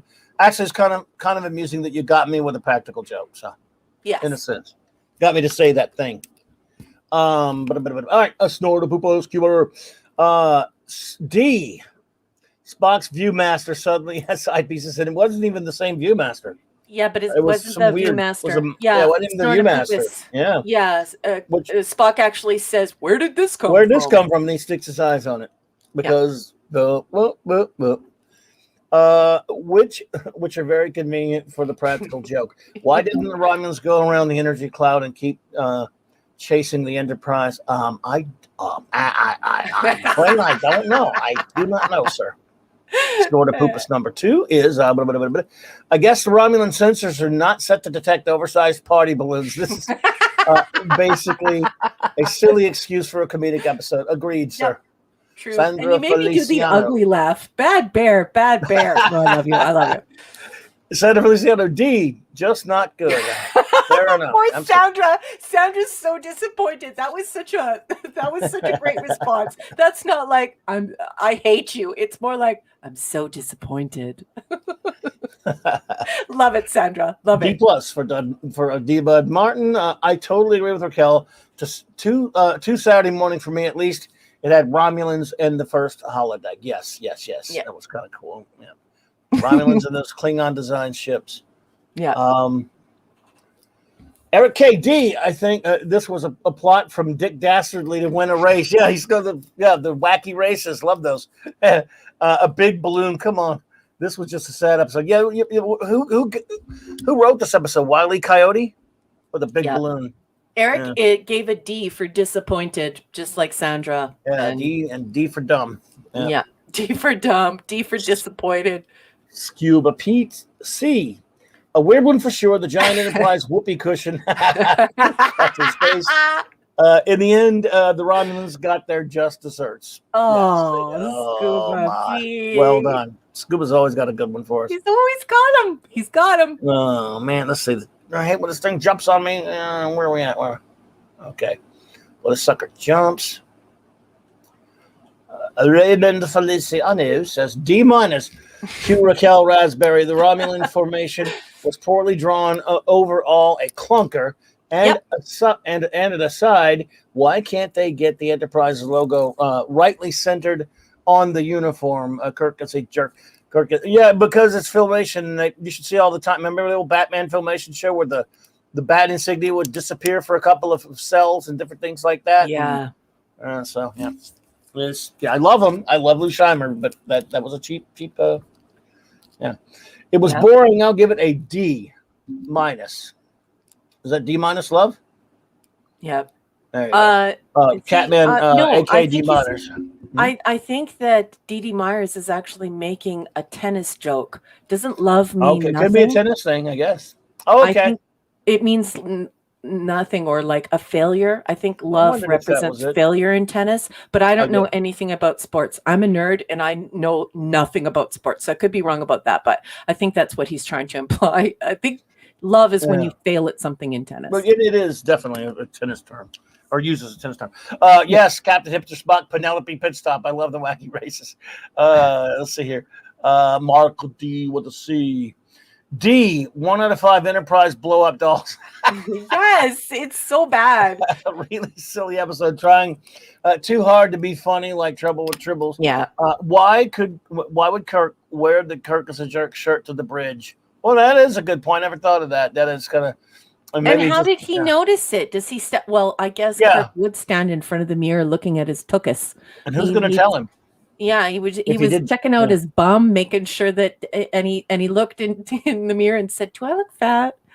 I'm I'm making a joke because he wears a corset in real life. And how did the computer put that on his shirt? Well, never mind. How did the computer do any of the dumb stuff it was doing? I told you, we took it all out of Mark D with a C's 3D printing lab. It was all stolen from Mark D with a C's printing lab. Yeah, I guess. And it just printed all the stuff out. Yeah. And I thought Windows Vista was bad. The Catman, D minus, hated it, didn't think it was fun at all. No, because it wasn't. Right there with you. D plus for JT Kirk. What do you call a Vulcan joke? A pun far. Oh, nice. Can you get Spurtries from blowing up a space balloon? Only if you didn't clean it first. I don't know. You need to make sure that you keep your toys clean, JT Kirk. Canadian Spider-Man, ass, D minus. Hey, good. Well done. Mrs. Dadman walking 55. C minus, computer with a nervous breakdown. What? Blow up ship. What? Yep. Laughing gas. Laughing gas? Well, where did that come from? The only thing that kept from a D was Kirk is a jerk shirt. Yeah. And Mrs. Dadman walking, you're totally correct, because in the TOS era, when the entire ship needed to be inoculated against something, it was McCoy had to assist. The computer can't just call on various chemicals and distribute them. So yeah, it's the whole thing's just weird. It just leaves you going, what? Why did they do that? What? And if you're me, you're the antiderivative Jill. C for cute. There you go. Jill's like me. She's kind. She wants to love Star Trek. Of course, and we appreciate seeing you here tonight. D for Chris Persia, the great Chris Persia, of course. When in doubt, trust your friendly, magically appearing unknown energy source to elude Romulans. 4 out of 4 raspberries. I love the eye roll, though, Chris. Crazy pineapple, C minus. Or is it C minus? Barely remember this episode, but I think it was a foundation of the computer holodeck malfunction tropes in TNG. Yes, not only the holodeck itself, but yes, actually, that's a good point. Let's see here. Where are you at? Where? Oh man, Deepak Martin says, could you imagine how long the Esh review would be for this one? Yeah, I wish Esh was here to give us an Esh pick. Now that we know that he could send them to other means that I can read them. Canadian Spidey, D minus, just too goofy and not what I watched Trek for. Needed more BEM, perhaps. Yep. Dad man walking. A for Dad man walking 55. I like mindless things that are dumb and space battle. Couldn't stop laughing when Uhura said she needed repairs, and I kept waiting for Kirk to jump out in a mechanic's uniform and toolbox. Well, there you go. Well, this is the episode for you then. Yes. Yes, Kal-El. This is pretty much the Star Trek equivalent of the Wacky Races, or it's pretty silly stuff. Let's see here. Let's see if we got everybody. Way behind on the chat, folks, but just making sure. Okay, we got Pat S. D plus. I think someone should wear that Kirk shirt to CLOBBERIN Con or CLOBBERIN, whatever you want to call it. Practical jokes. Yeah, it's true. Let's see. That'd be great. Yeah. Phoenix Argus says C-. While I do enjoy it for being a lighthearted episode, however, an emotional breakdown for a computer that only basic AI functionality is absurd. That's one of three. Yeah. Let's see here. Even though the Allies used balloons of tanks to fool the Germans, they were to scale. Even if the balloon could self-inflate with some sort of internal pump to a 3. Yes. It would not fool the censors of the Romulans' own database. However, Romulans did get their just desserts in the end. That is true. Let's see here.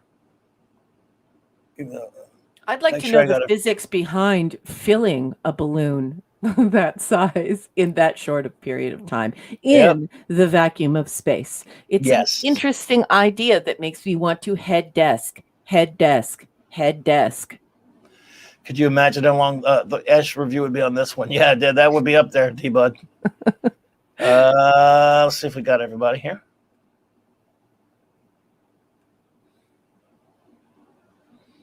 Now we got Pat S. Which is it? A C+? Now you got a C+ up there, dude. You got all these reviews. No, I didn't find C+. What? I'm not okay. I don't know. Maybe that was okay. I'm not sure. Now I'm confused by that. But anyway, we're going to move on to our next episode if we're ready. You ready? Yes, I sure am. All right, which is what is it? Oh, okay. Albatross. Yeah. For it. It is season 2, episode 4, air date September 28th, 1974. And if you're following along in the, let's keep ourselves copyright compliant, Star Trek, the official guide to the animated series by Aaron Harvey and Rich Schepis, sorry if I'm butchering it, we're on page 134. Turn to page 134 of your reader. Bombshell. Kirk is informed by the Dramians they have an arrest warrant for McCoy, who they accuse of causing a plague that wiped out most of the population of Dramia 2 19 years earlier. Kirk believes Dramian justice to be a farce and decides to investigate the events from 2 decades earlier to exonerate his friend. Commander Demos, head of Dramian security, follows the Enterprise, so Kirk sets a trap by opening the ship's hangar bay doors. Demos takes the bait and boards the ship, then gets his vessel promptly impounded as he is now considered a stowaway. En route to Dramia 2, the Enterprise passes through an aurora. Just before Kirk, Spock, and Demos beam down to the planet. The trio pursues a life form into a cave. Demos explains the plague left no survivors, but a Dramian named Kol Tai emerges and refutes Demos's claims. Kol Tai reveals he survived the plague and was cured of the Saurian virus by McCoy 19 years earlier. The Enterprise departs for Dramia, this time with Kol Tai on board so he can offer testimony on McCoy's behalf. However, Kol Tai has run out of time and is displaying the first symptoms of the plague, followed by the crew and Demos. Spock assumes command and activates General Order Number 6. Number 6! Sorry, I had to, that's a prisoner. You are number 6. Yeah, which will set the Enterprise to self-destruct if all crew members die in order to prevent the spread of disease. Weakened, Kirk pleads for Spock to find McCoy, and he believes the doctor is their only hope for discovering a cure. Spock requests the Dramians release McCoy, promising to return him for trial, but his appeal is denied. So the Enterprise first officer takes matters into his own hands. literally, with a Vulcan neck pinch, and breaks the doctor out of jail. McCoy refuses to leave until he learns of the plague, scolds Spock for not telling him sooner, then scolds the blasted Vulcan again to work faster. Near death, Kirk says, Aurora, and work faster. Near death, Kirk says Aurora, and McCoy realizes the phenomenon is responsible for the illness, and the surviving Coltai holds the key to a cure. Using the same Saurian virus antibodies he employed 19 years ago, he develops an antidote, saving the crew, Coltai, and Deimos. Instead of a trial, the Dramians now hold a ceremony recognizing McCoy's achievements. All is back to normal on the Enterprise, including Spock and McCoy's never-ending bickering. And that is the mission briefing. A little weirdly worded, so a little bit more difficult to read than. But these guys are amateur writers, and it leaves a lot to be desired. But the content that they're adding is pretty good. Anyway, what'd you think of that mission briefing, boss?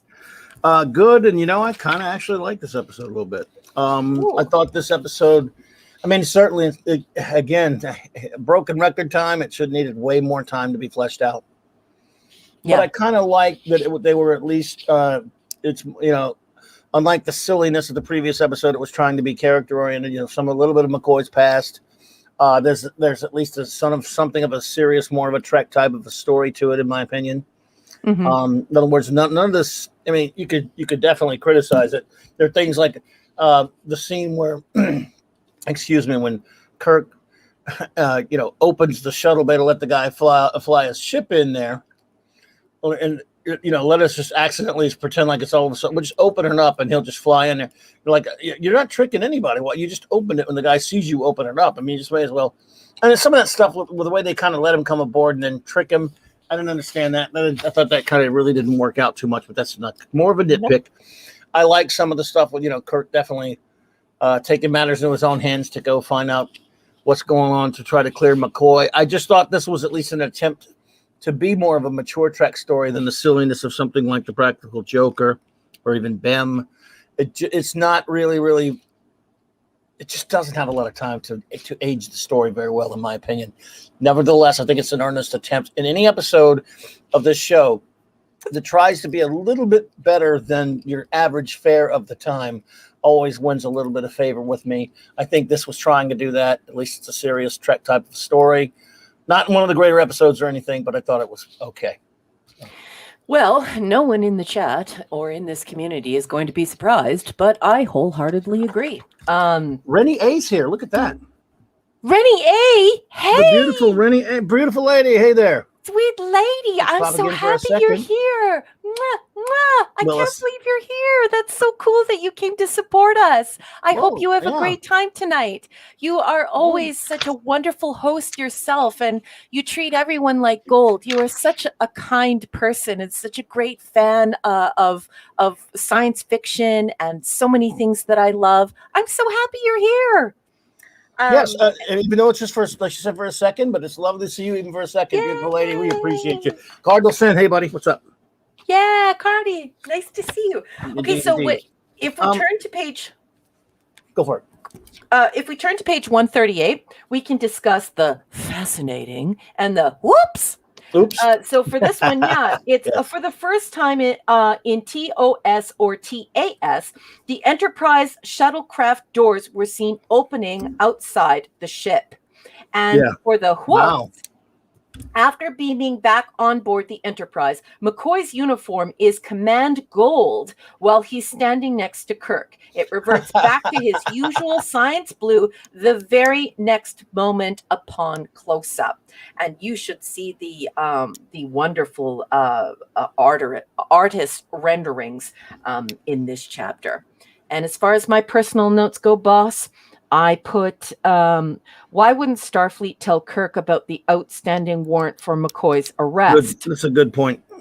They approved and signed a warrant, and that's the bone that I have to pick with. That is a problem. Very good problem. despite that, I think that actually happens because there isn't enough time to flesh out these stories. 22 minutes is ridiculous. And 22 minutes, I believe, is all in, boss. And so, yeah, Yeah. I think that if this were live action, that could have been rectified with one line of dialogue. So I'm not going to hold that against this episode. Yeah. I otherwise like this episode. I completely agree. It feels live action.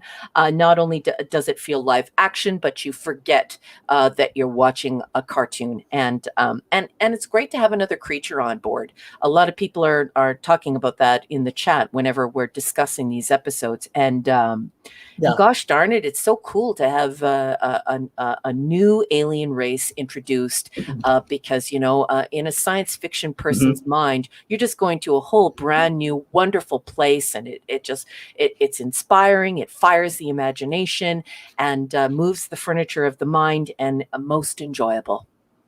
Well, and the thing is, it's always refreshing to be able to talk about one of these episodes does it work as science fiction or does it work as Trek, rather than it's just silly drivel like Practical Joker or Mutt's Passion that is so ludicrous, it is so silly, goofy stuff. You can't even give it a serious review. You just got to go, this one, whether you think it's a great episode or not, it's an attempt to be a mature Star Trek story and episode. Like I said, it doesn't have the time to breathe that it needed. There were some definitely logic flaws and things like that, but it was an earnest attempt to do a Trek science fiction drama that may have its faults. But anytime they're going for that, Renier, thank you for being here. She has to run. Yeah. But thank you for stopping in. It's lovely to see you. Thank you for stopping in. You're such a great friend to so many people. And thank you so much for supporting us and for always being so kind to me whenever I'm in your chat. I just adore you. I think you're such a nice person. So thank you so much for the warm welcome you always give to me and for showing up here and supporting us. You are aces, babe. Mwah, mwah. Yes, indeed. Thank you so much, my dear. So this is an attempt to be earnest Trek. Even episodes that may not be as great or entertaining of the anime series because of what it was up against, because it was on, as I say a lot, because it was Filmation, because Lou Scheimer really did make an earnest attempt to make a Trek show that they could show to kids, but have it full of Star Trek ideas on a Saturday morning. Anytime an episode is that, and they do seem a bit schizophrenic, like they go from one extreme to another. Anytime it's that, even if it's flawed, I always give it a little extra credit. Yeah. True. Yeah. So are we ready to rate? I think so, boss. All right, everyone. Number one, what is your rating of Albatross? Well, this is going to be shocking to everyone, but for its ability to stir the imagination and call the live action to mind and to wish and hope that you could see it in a live action. I'm going to be quite generous here, and I might shock you all, but I really love it. B+. Well, we're not far off. I'm giving it a solid B. And again, this is Trek. This is Trek. I mean, that's something that when you say something is Trek, that's a high compliment, even if it's not the greatest episode of something. If it is Trek at its core, and this is, that's always a good thing. So I give it a B. You give it a B+. Chat, what is your review, your rating of Albatross? Go. I'll be interested to see this. Yes. Let's see here. They're off to the races, I know. We always love your ratings, and we also love your comments. And my dog has congestive heart failure, and she's coughing in the background. If you can hear her, don't worry. She's okay. She's had her meds. I do apologize for that, but she must stay with me in my office. Sure. I didn't hear it. But, she's very old, and she's only 4 pounds. Feel better, doggy. The Catman, a.k.a. G.D. Myers, says, I feel that they did try to make this episode a little better. I actually enjoyed this one more than the last. And it needed, definitely to be more time for the episode to mature. I give this episode a B-. That's fair. Oh, very nice. So I definitely see on a B. Real classy to let McCoy help them, then have him arrested. Yes. They can't use warp in a solar system, but they use warp 6. Snorta Poopas Cuber says B. The crew has the blues, but Why do you always oh, make me do the ugly Bear, laugh? I you don't bad know bear. why. But for some reason, no one connects that with having passed through the Aurora. Why did it Yeah. happen the second time and not the first? A few plot holes, but not horrible. Yes. Oh yeah, it's full of it has its problems. Again, a lot of which would have if they had more time and not only run time, but probably more time to work on the script. To be honest. Scuba. And they call him Scuba B. B+. This feels way more Trek and doesn't have the things that plagued many other episodes that made me blue. Good one. Scuba Pete, you're always just you gotta love Scuba Pete. It's very good at this. Bravo, my friend. Bravo. B- for D Bud Martin. So Spock can't catch this disease, but only he or carry it apparently, or only he can get the one in the Pirates of Orion. How convenient. I have a problem with that warrant too. Plot was rushed on Andromeda too. Yeah. Not a problem. Yeah, I hear you. I understand. Yeah. Oops. Okay. Lord Thoth. C+. Interesting ideas here. I would have loved to see this in a full episode. I love seeing Spock as the star. Yeah. Me too, LT. Oh, yeah. Absolutely, LT. Pat S. A-.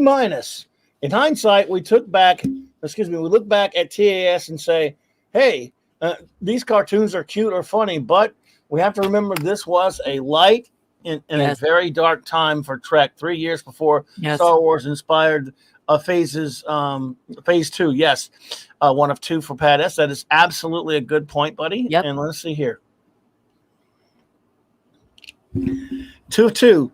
That became Star Trek the most. Became Star Trek the most picture. Thank goodness for the people behind this show.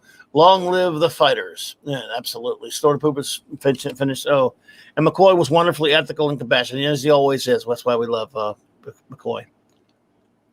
Canadian Spider-Man says, solid A. 5 out of 5 colors of the Aurora. Clobby is right. Very Trek in feel and dialogue. The cargo door was too obvious, or these aliens are particularly naive. Fun though, and not so predictable. And the thing is, it's so strange how one episode will feel like it's just absolutely written by idiots, and others will, even if they have their flaws, will absolutely feel like it's being done by people that understand and care about Trek. It is a strange thing for the show about this show. Arin Feliciano B. This was a very thoughtful episode.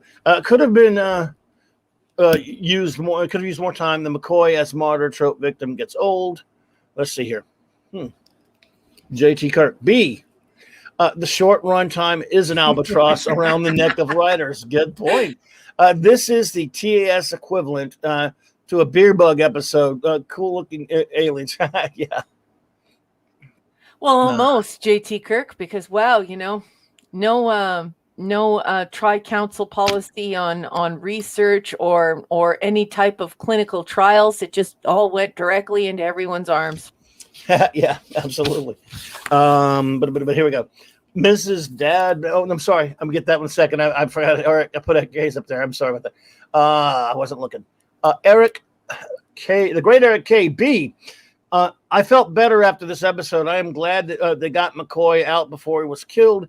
So we could have him in the movies. Everyone was blue, but not as sexy as Raquel as an Andorian. Well, that's I love you. Thank you. That is so true. And wasn't there a mention in this one where Kirk mentions that McCoy's been like a doctor for 25 years? Yeah. Wow. Mrs. Deadman walking. B. Like the story and the interaction with Spock and McCoy.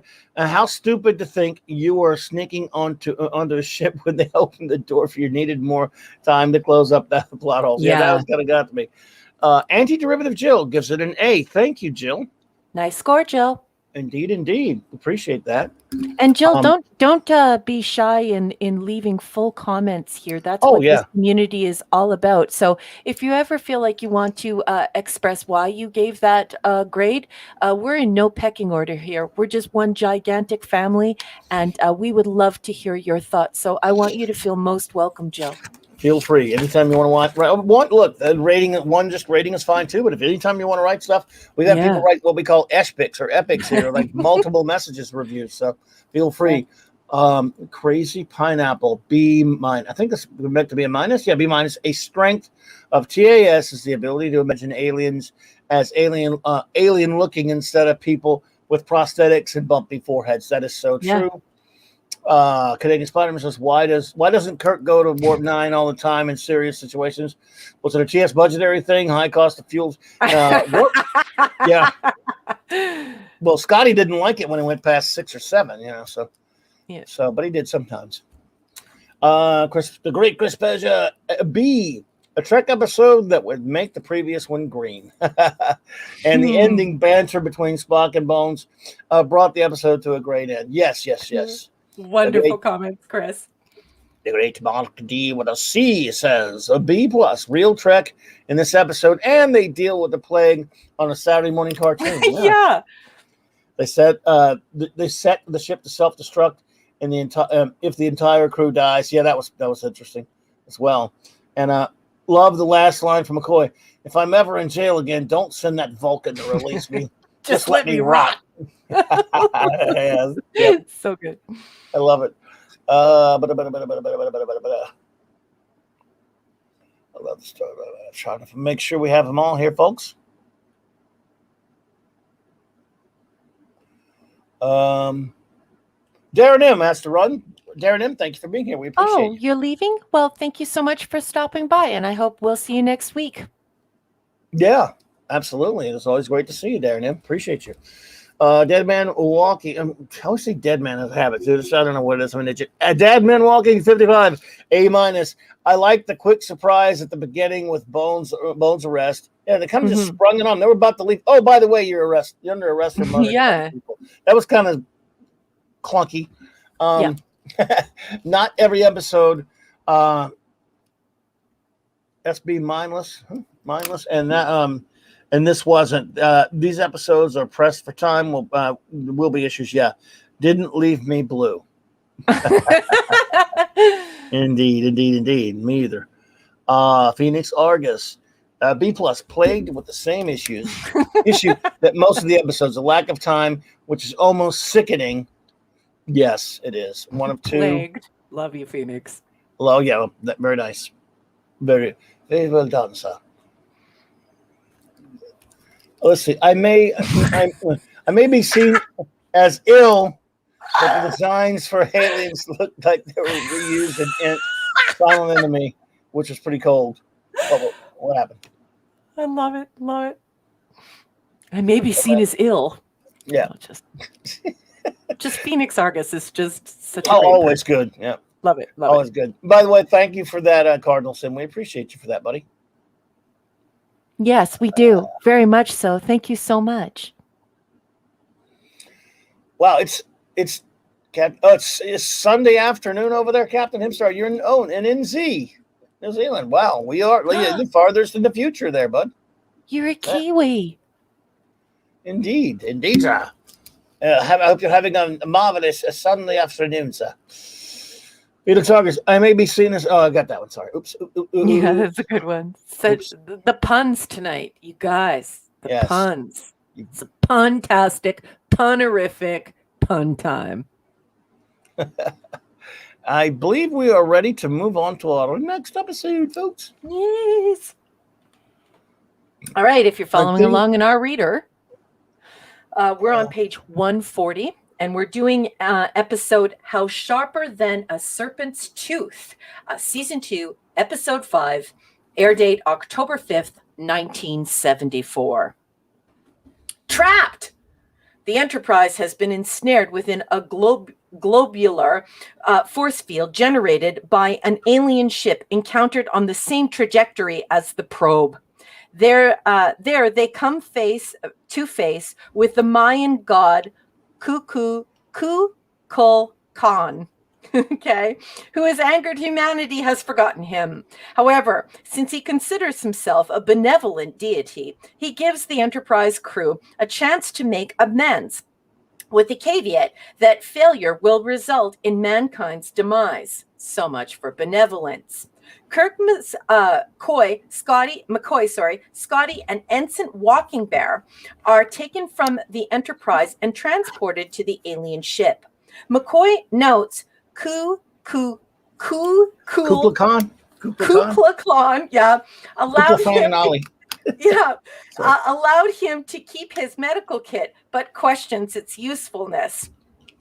Kublai Khan challenges the officers to discover the purpose of his bestowment of the knowledge on primitive humans and transports them to what appears to be an ancient Mesoamerican city. Meanwhile, on the Enterprise, the crew wants to search for the captain and others, but Spock reminds them their first priority is freeing the ship and themselves. First, the quartet solves Kublai Khan's riddle, and he then takes them to his menagerie. He explains these caged animals keep him company, and he even boasts that he has tamed one of the most dangerous creatures in the galaxy, a Capellan power cat, capable of emitting a charge of 2,000 volts. The Enterprise shatters the force field and attacks Kublai Khan's ship. Kirk and McCoy use Spock's distraction to create their own, the release of the Capellan power cat, which immediately squares off with Kublai Khan. Boy, you guys, reading this is a sheer joy, let me tell you. Kirk uses a tranquilizer from McCoy's med kit to reduce the cat's behavior to that of a kitten. How useful is that? Or how's that for usefulness? Kirk explains to Kublai Khan, humanity needs to fail or succeed on its own. The deity agrees to let the Enterprise go on its way, understanding it can teach humanity nothing more. Musing, Kublai Khan was a lonely being. Kirk is disappointed by the loss of knowledge the entity could have shared.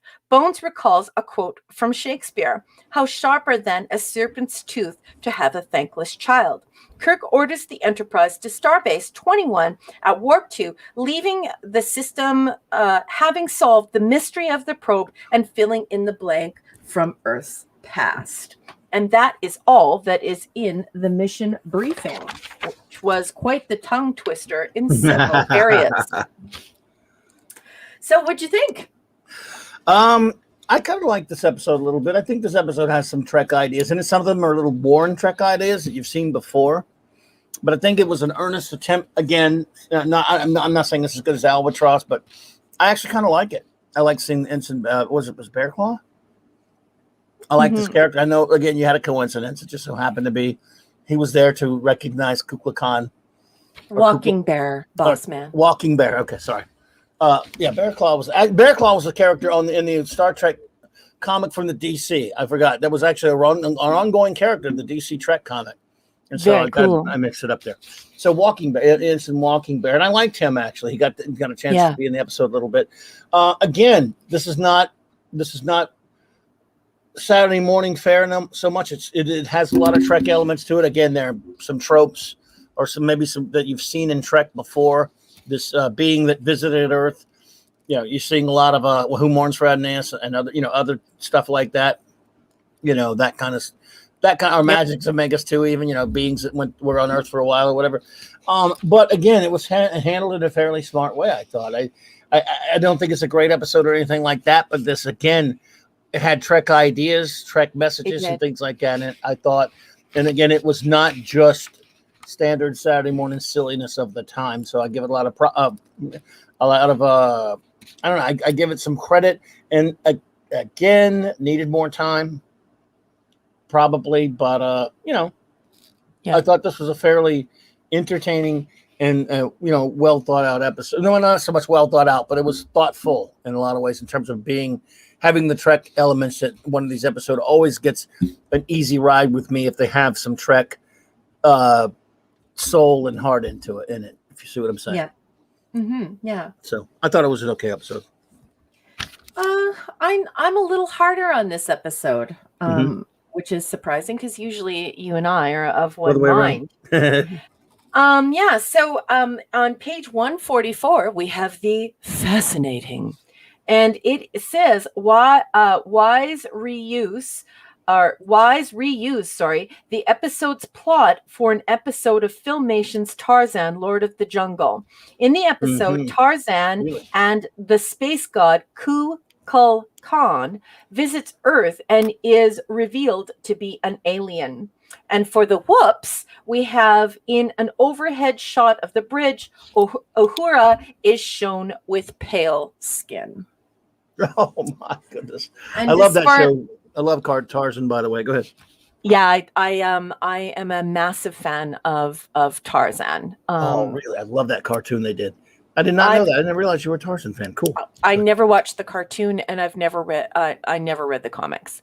I read the book when I was really young. I think Nice. I can't remember what grade I was in. I think maybe grade 4, could be grade 5 that I read it, and it was unbelievable. Love It was a transformative event for me, because it was just amazing to dream of going to the jungle.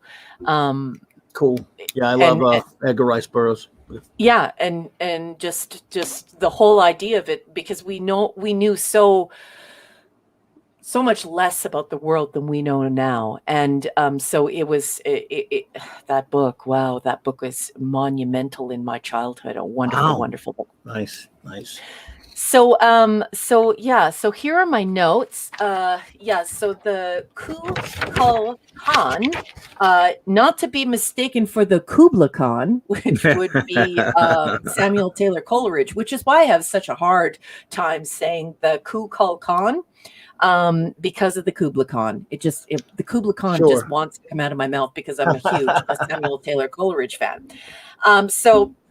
How sharper than a serpent's tooth it is to have a thankless child is Act 1, Scene 4 from my favorite Shakespeare, which is King Lear. You will also hear me say that my favorite is The Tempest, because I love them both equally. But and of course for King Lear, the situation is far more dire. William Shatner has been teased and made fun of because he could not pronounce Kukulkan. He says Kukulkan, while the rest of the actors say Kukulkan. It is said to be Yucatec Mayan for feathered serpent, but this is heavily Mexicanized. So you've heard me say anglicized. This is Mexicanized, and was originally Waxaclahan.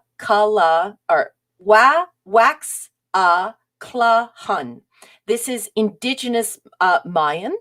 And I have visited Waxaclahan at the base of the west face of the northern stairway of El Castillo in Chichen Itza, which my husband calls chicken pizza to try and make people laugh. So I thought that people would find that bit of trivia entertaining. This is Roddenberry demonstrating that gods are not really gods at all, and we know that this is a subject that he really loves because he's a humanist. I put down here in my notes, the cages are too small to withstand life. I don't believe in this menagerie. And who mourns Adonis? This is Who Mourns Adonis. So I did not give it quite as high praise or a pass, as it were, as you did, Boss Man. No problem. So were you ready to write it then? Yeah, boss. Are you okay? Yeah. Go ahead, rate it. Rate How Sharper Than the Serpent's Tooth. Yeah, go for it. I gave it a C. Me too, actually. Yeah. Remember, I give lower ratings. So I just thought this episode is not. I think it can be criticized on a Trek level rather than on a silly Saturday morning level. Yeah. I thought it was a lot of in other words, whatever criticisms I have on it, it's not of how ridiculous and goofy it is, like the Practical Joker and Mud's Passion. So I kind of like some of the ideas in it, but like I said, I just thought it was okay. So we're not that far off. We're not that far off. Yeah, well, the thing is that you and I both like this idea. You and I both like this concept. The deity thing, yeah. Yeah. Well, yeah, and the fact that aliens have been here and visited us before and had to go away only to be rediscovered by us, and we both really like this Yes. concept. The thing is just the execution is it leaves a lot to be Yeah. desired, which is quite sad Exactly. because I want to give it more, but I just can't. It's a C for me. Well, I just like that we're reviewing it on that basis rather than saying it's silly kid stuff that was demeaning to Trek like some episodes Yeah. are. And rather it's just a flawed. I'd give it a little props for just being a flawed one any day. That 70s rock fan, what's up there, buddy? Good to see you. And And that's a beautiful way of Michael saying it. Beacom. Oh, hello.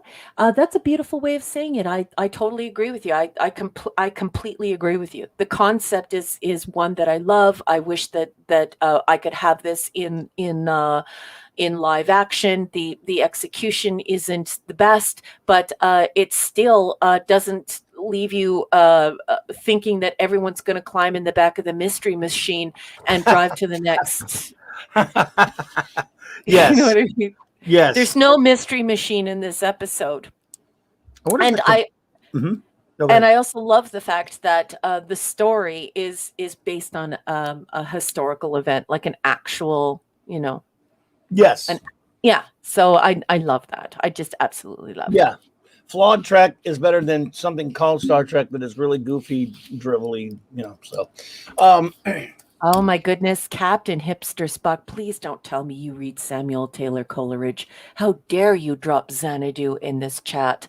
I love that comment, sir. My hat's off to you, the Pleasure Dome. What a great comment. Thank you so much for tipping your hat to me, fine sir. Indeed. So your ratings, my friends, in the chat, please. I hope I didn't miss. I hope no one threw one in there prematurely because I'll backtrack a little. Now it seems like we're okay. So yes, everyone, please give us your ratings of How Sharper Than a Serpent's Tooth. I want to make sure.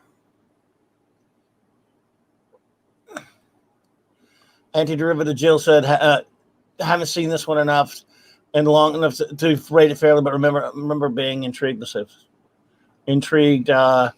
by it and like that it is a classic TOS trope of transforming Earth mythology into an extraterrestrial. Yes, I give it some definitely credit for that, especially and on that Saturday morning time slot. It deserves a little bit of a credit for that as well. Okay, so Jill, as your first comment that goes up on the marquee, wow, like that was great. That was terrific. Indeed. I look forward to hearing more, but no pressure. But I loved that, Jill. Thank you. Absolutely. Well done indeed. JT Kirk, 5 of 10. Yeah. I was really looking for Kirk to scream Kukla Khan. Yes. Never-ending story villain this week, as already stated, was borrowed idea from TOS, losing points for a little originality. Yeah. Yes, it was pretty familiar ground. Yeah. And there's so much Kuko Khan, Kukla Khan, and Kubla Khan going on. I just love that you added Khan to that whole mess. Kukla, Fran, and Ollie.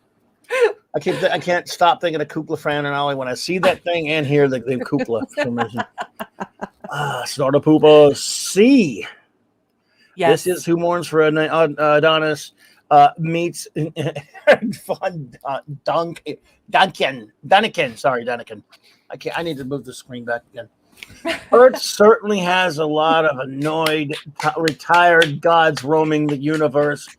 At least the messaging was classic Trek. Yes. That's fair enough, Snorter. Love that comment, Snorty. D. Bud Martin C. Just Who Mourns for Adonis with a different god and no Leslie Parrish. And that's always a minus there. And Leslie Parrish makes that episode so delightful. She does. She makes everything delightful. Instead of grabbing the Enterprise with a hand, they gave it the bird snake. The zoo was the only new aspect to me. Yes. Gives it a C. Kukulkan was a god recognized by Mayan and Aztecs. Bear was Comanche. Walking bear. That's right. Was Comanche in North America from a tribe formed hundreds rather of years later. A crew member who had knowledge in mythology would have known more about him. That's a good point. It is a good point, but at the same time, you should also know, Pat S., that I think they were playing on the fact that there are many cultures that have this dracon, like this type of serpent, this exact story. It's kind of like the flood myth, right? You're going to get it in the Bible, but you're also going to get it in the Epic of Gilgamesh. So I think that they felt like they had the shoulder room to be able to shove around in the idea. I think that's what was going on there. Yeah, but point taken. Good point. Yeah. Yeah, that's actually a good. Yeah, that's a good point though, for sure. Mm-hmm. Eric, yep. KB, I like Walking Bear. Well, he should have been more.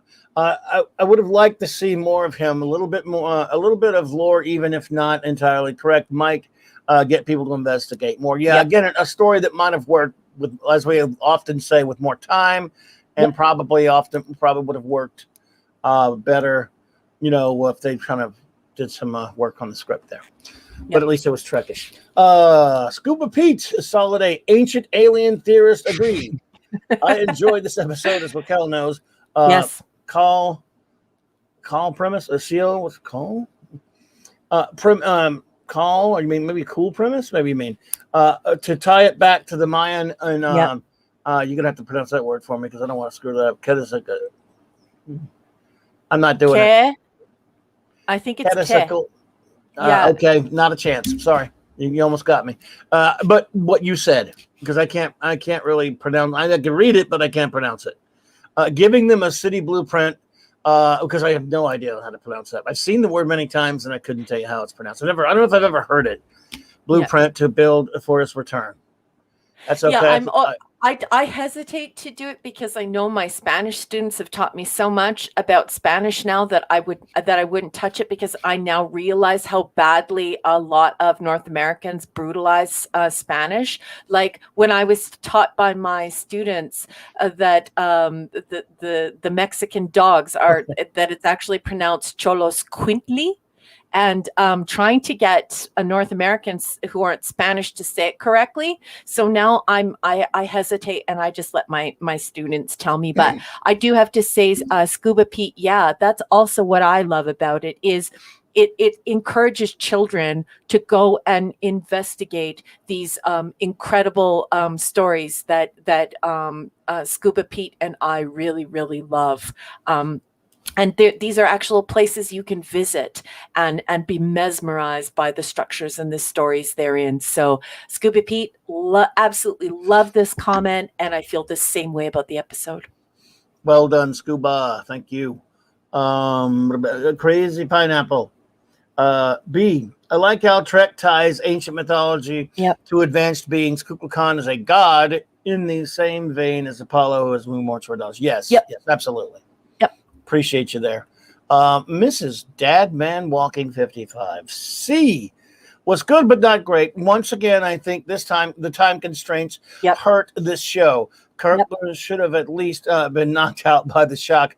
Interesting topic for Saturday morning show. Then again, that's why it gets little points with me, even if a flawed one. At least we're talking about actual Trek. Michael Beacom gives it a D plus. This episode, not so hot. Not so hot about. Yeah, I understand. Recycled concepts from Trek and other shows. Smacks of Saturday morning must be educational. Trek ideas. It's true though. Way down there, but just doesn't cut it. Well, Lou Scheimer was all about that. The thing is, Lou Scheimer always wanted anything he did, whether it was any of his cartoons, even just the fun, adventure ones like Tarzan and the superhero ones. He wanted educational stuff in there. It was something that was important to him. That's why Fat Albert was so important to him. And, even stuff like He-Man, when he produced that later, one of the things that he insisted on was, messages and stuff for kids to learn.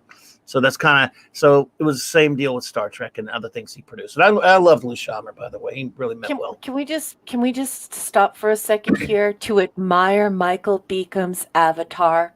Do you Oh, see yeah. that handsome gentleman there? You are Do you number see that? 6. Do you see that beautiful Irish guy there? That's number 6. And if you haven't watched The Prisoner, dedicate some time to sit down and watch The Prisoner. Brilliant cerebral show. Michael The greatest. Beacom, Love it. great avatar. I was introduced by The Prisoner. I'm Canadian.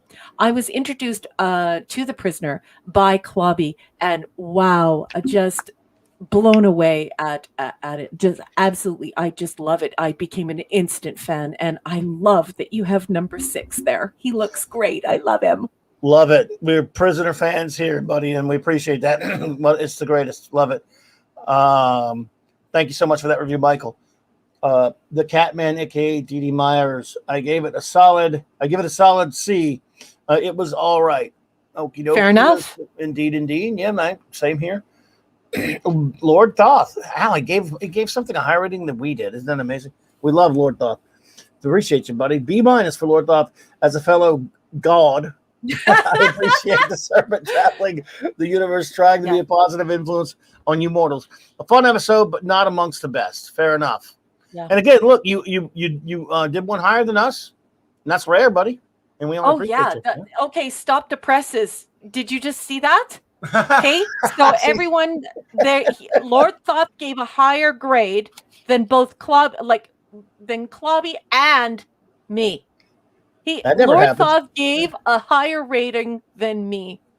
I can't believe it. I can't even talk.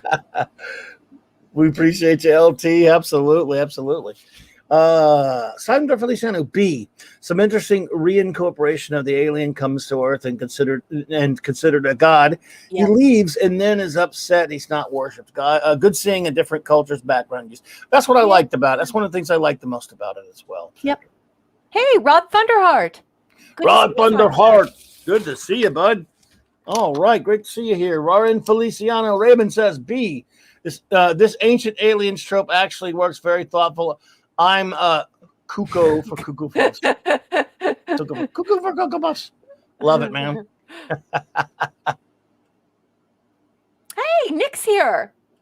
Nick who? Do we know any Nicks? 32 flavors of Nick Weiser is in the house. What's up, brother?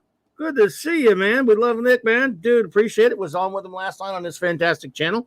There's a link to his and many other great channels in my description below, folks. Please, if you haven't, please go and subscribe to the great 32 flavors of Nick Weiser, our fantastic buddy, and also a great member of the Global Geek Gang. Yep. Mark D with a C. The great Mark D with a C. C-. 2 out of 5 Kukla, Fran, and Ollie's. I don't know why I can't stop thinking of Kukla, Fran, and Ollie when I watch this episode. Chariot of the Gods returns in Trek. The idea was interesting, but if Kukla Khan was that old and powerful, he would not have been that easy to defeat. One of 2. Let's see here. How many kids' cartoons are named after Shakespeare? That's a very good point. Even in those days when it was at least a little more literacy out there. Spock gets the last laugh. Vulcan was visited by alien beings. They left much wiser. That was a good one. That was a good line. Yeah. Cougar Family God. Oh, let's see here. Dad Man Walking 55. C. Just felt mad. Nothing really stood out, good or bad, to comment about. It was just an episode. Sorry, I got nothing else. Never worry about that, bud. What is going on? Where's this? Chris Persia? Sorry, I'm going to have to bow out. Need to get up in 6 hours. Oh, his comment just disappeared. Where the heck did it go? Good night, everyone. I just found it again. Chris Persia, you're leaving. Kalanikta. Fulaki. Oh, Chris. Thank you so much for being here. Thank you so much for helping us out. Thank you just for everything. Love you. Have a great sleep. Yeah, man, we appreciate you, buddy. Take care, Chris Persia. We love you, brother. Thank you, man. Cardinal Sin, what's up, buddy? I really thought this episode was ridiculous despite the writing, the class of the story. I give it a B-. Fair enough. We got you, man. The Canadian Spidey. B+, 4 out of 5 dragon festivals. Visually attractive, and who doesn't like dragons? Oh, exactly. Bonus points for appealing to my cultural anthro side. Nice.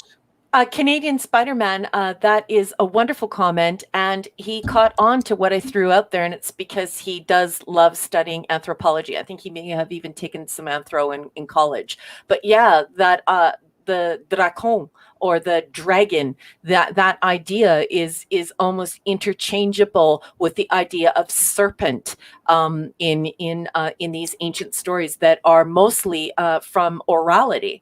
And so, of course, Mayans had writing, had a system of writing. But what a great comment! What a great cerebral comment to bring, academic comment to bring to this particular discussion. I just absolutely love it. Thank you so much. Indeed, indeed. I think we've got all of our reviews taken care of, all of our ratings. Let me make sure. And yes, D. Bud Martin, you're right. I don't know anyone who speaks Spanish. Actually, nope. Just kidding. Love you, Paulie, and Carlos, and every other friend I knew. I got a lot of buddies.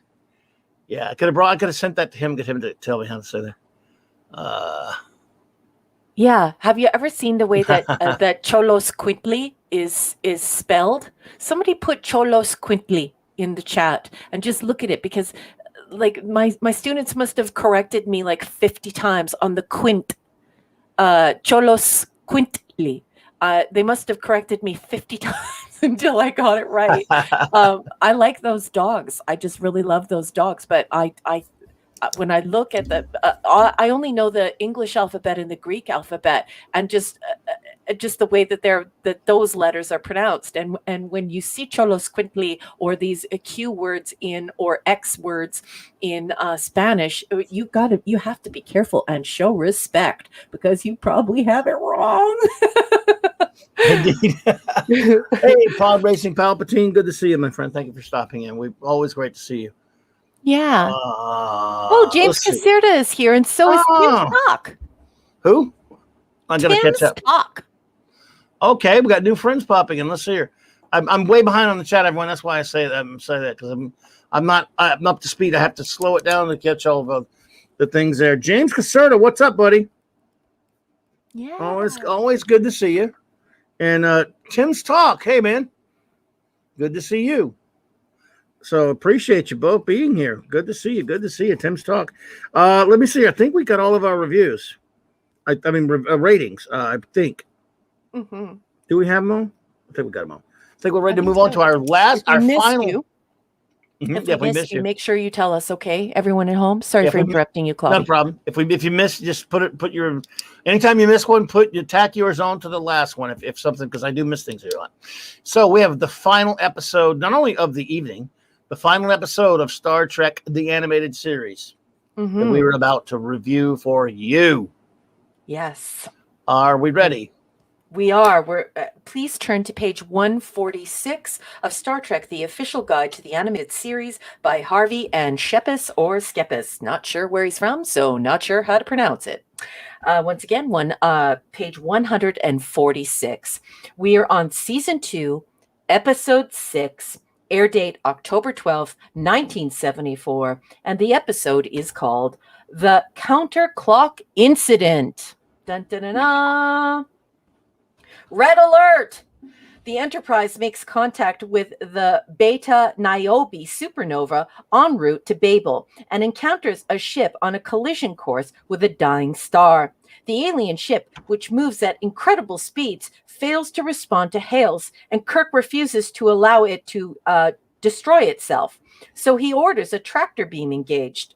The beam only serves to slow down the alien ship, which yanks the Enterprise along with it into the supernova. Curiously, the Constitution-class starship does not burn up on contact with the dying star. Even more curious, the ship is now traveling in reverse in an unknown region of space. The Enterprise now exists in a universe where everything occurs in reverse: aging, traveling, speaking. There, the crew learns everything in the reverse universe occupies the same space in their positive matter universe, or what they call PMU. And a star dying in the PMU and being born in the reverse universe opens a gateway between dimensions. Kirk, Spock, and Commodore April, along with the Traveler, Carla Five's elderly son, Carl IV, search for a star about to be born in the reverse universe to send the crew home. However, the Enterprise must duplicate the same speed it traveled to enter the dimension. If not, they could burn up tail first in supernova. As the Enterprise is towed by Carla Five's vessel, the crew begins regressing in age. Kirk even forgets how the tractor beam works, leading Commodore April to assume command. Commodore April single-handedly completes the necessary operations to return the ship home. Safe and sound in their own dimension, the Enterprise crew is able to return to their normal ages thanks to the magic of the transporter and its storage of their molecular structures. Although tempted by the possibility of using the transporter to become young again, the Commodore notes he and Sarah have lived a great life and there is no need to do so again. In light of his actions, the Federation will review April's mandatory retirement and possibly allow him to continue to serve. And that is all there is in the mission briefing. What do you think, boss? I wish I liked this episode a lot better. I do like things in it, but I think that, again, I'm not going to say it's like Saturday morning-ish in the sense that they weren't really trying, but some of the concept is really handled in a ham-fisted way, in my opinion. Yeah. That's using that transporter trope. Getting to see Robert April and his wife, that's fantastic. I love that aspect of the episode. That elevates it. Of course. Love that. The transporter, the old transporter gimmick, and not only that, but also, I don't know, if you're old and you have a chance to stay young, you don't. That's not a Trek message. I just think that's silly. I don't know. Maybe it's just me. Okay, maybe it's just me. I didn't buy into that too much. So I find the episode to be not really one of your better ones, personally. It's good to see Robert April. I really like it for that. I love that April's in this. I really love that. And, because it teaches people who don't really know a lot about Star Trek about him, and that's why I like it. But anyway. Yeah. Well, the character of Robert April, it's interesting. For those who don't know, Gene Roddenberry used that name. Everyone knows he was supposed to be the first captain and was originally with the Yorktown or whatever and all that kind of stuff.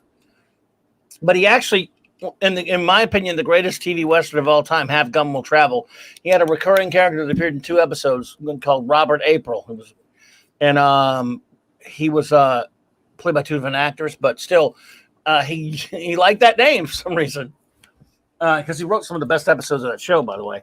And so that's just for anyone that doesn't know. He used that name before, and that's neither here nor there. They did mention that the Enterprise, when he took over, he saw its primary components put together at the San Francisco Navy Yards. There, Mark, see what he just put that in there. And that it was the first starship with warp drive. Okay. But that's okay. They contradicted it later, but what else was new, right? Yeah.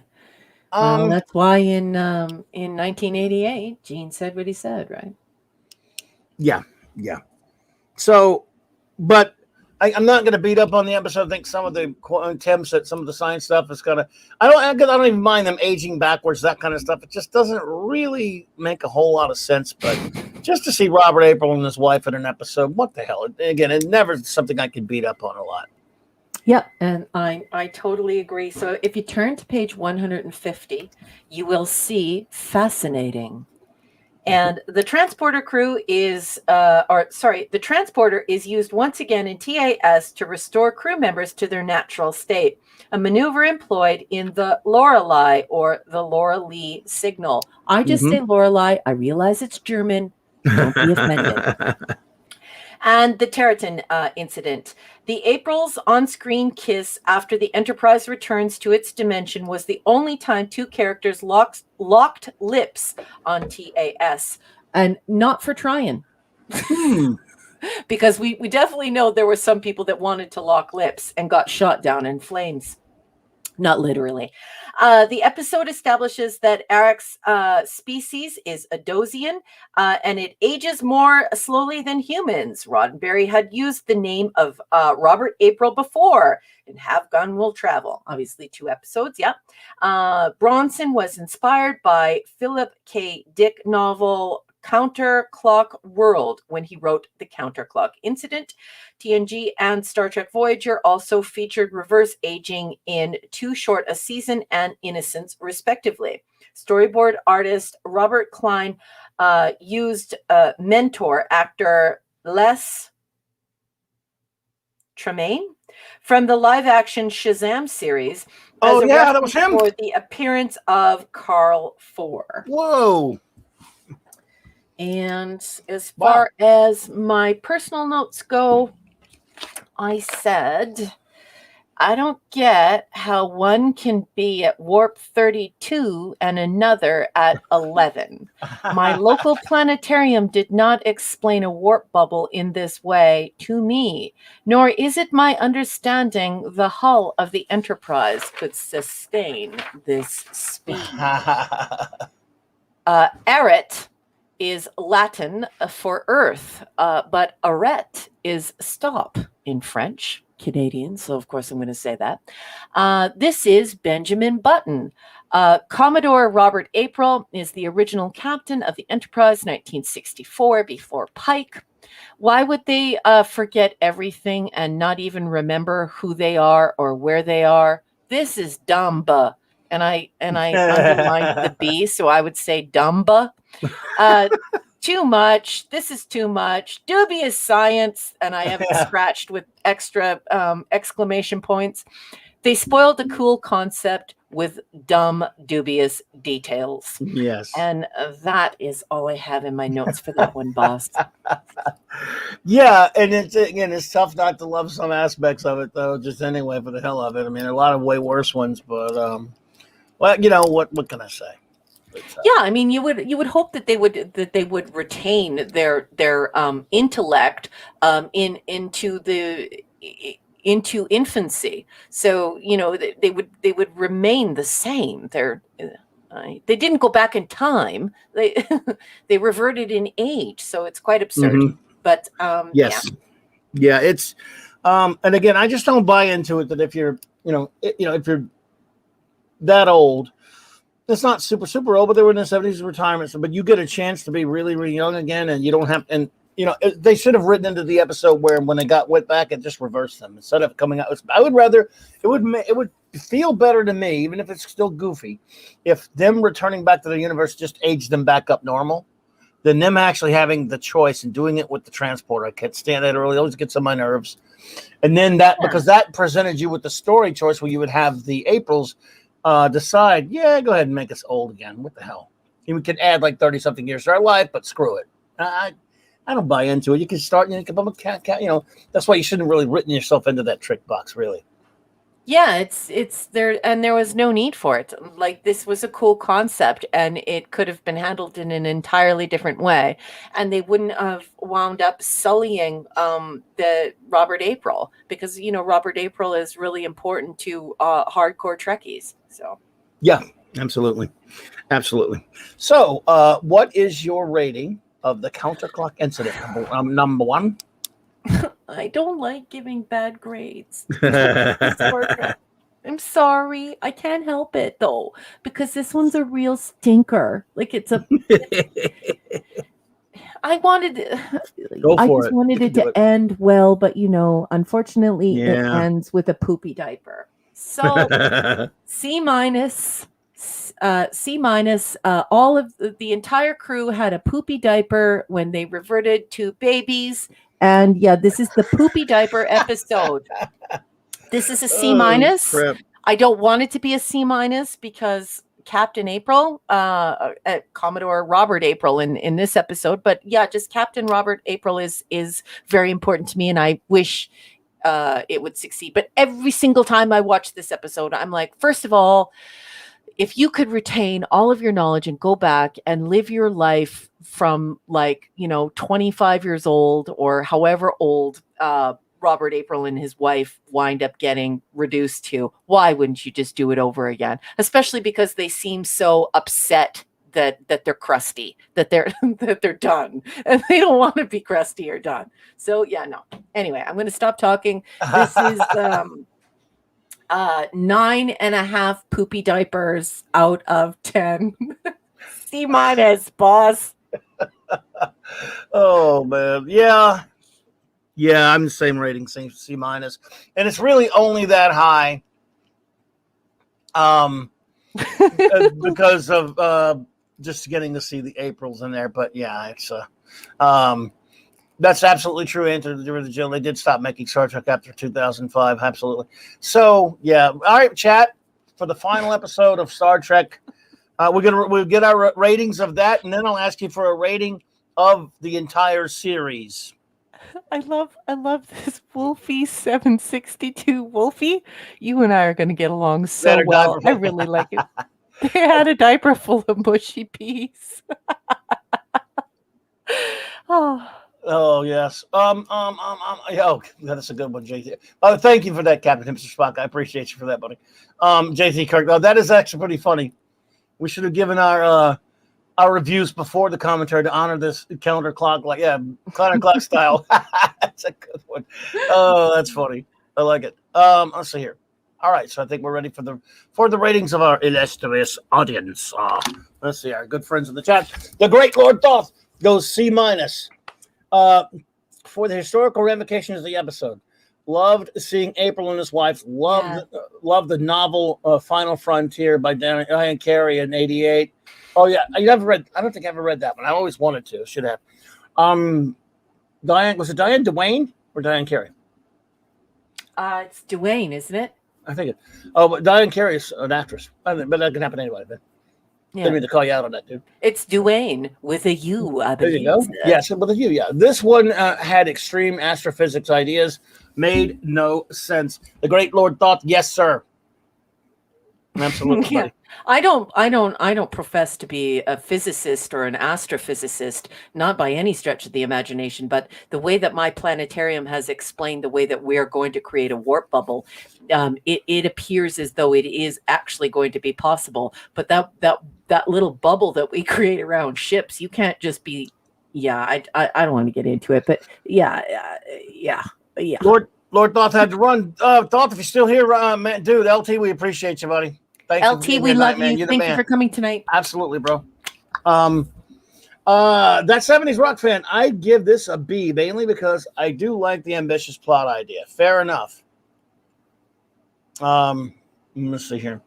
Pat S. How come you and Raquel didn't tell us why season 2 only had 6? I did say it at the outset of the show tonight. Or did you just did you and I just haven't gone back to the transporter yet? B- for you, and a B- for that joke.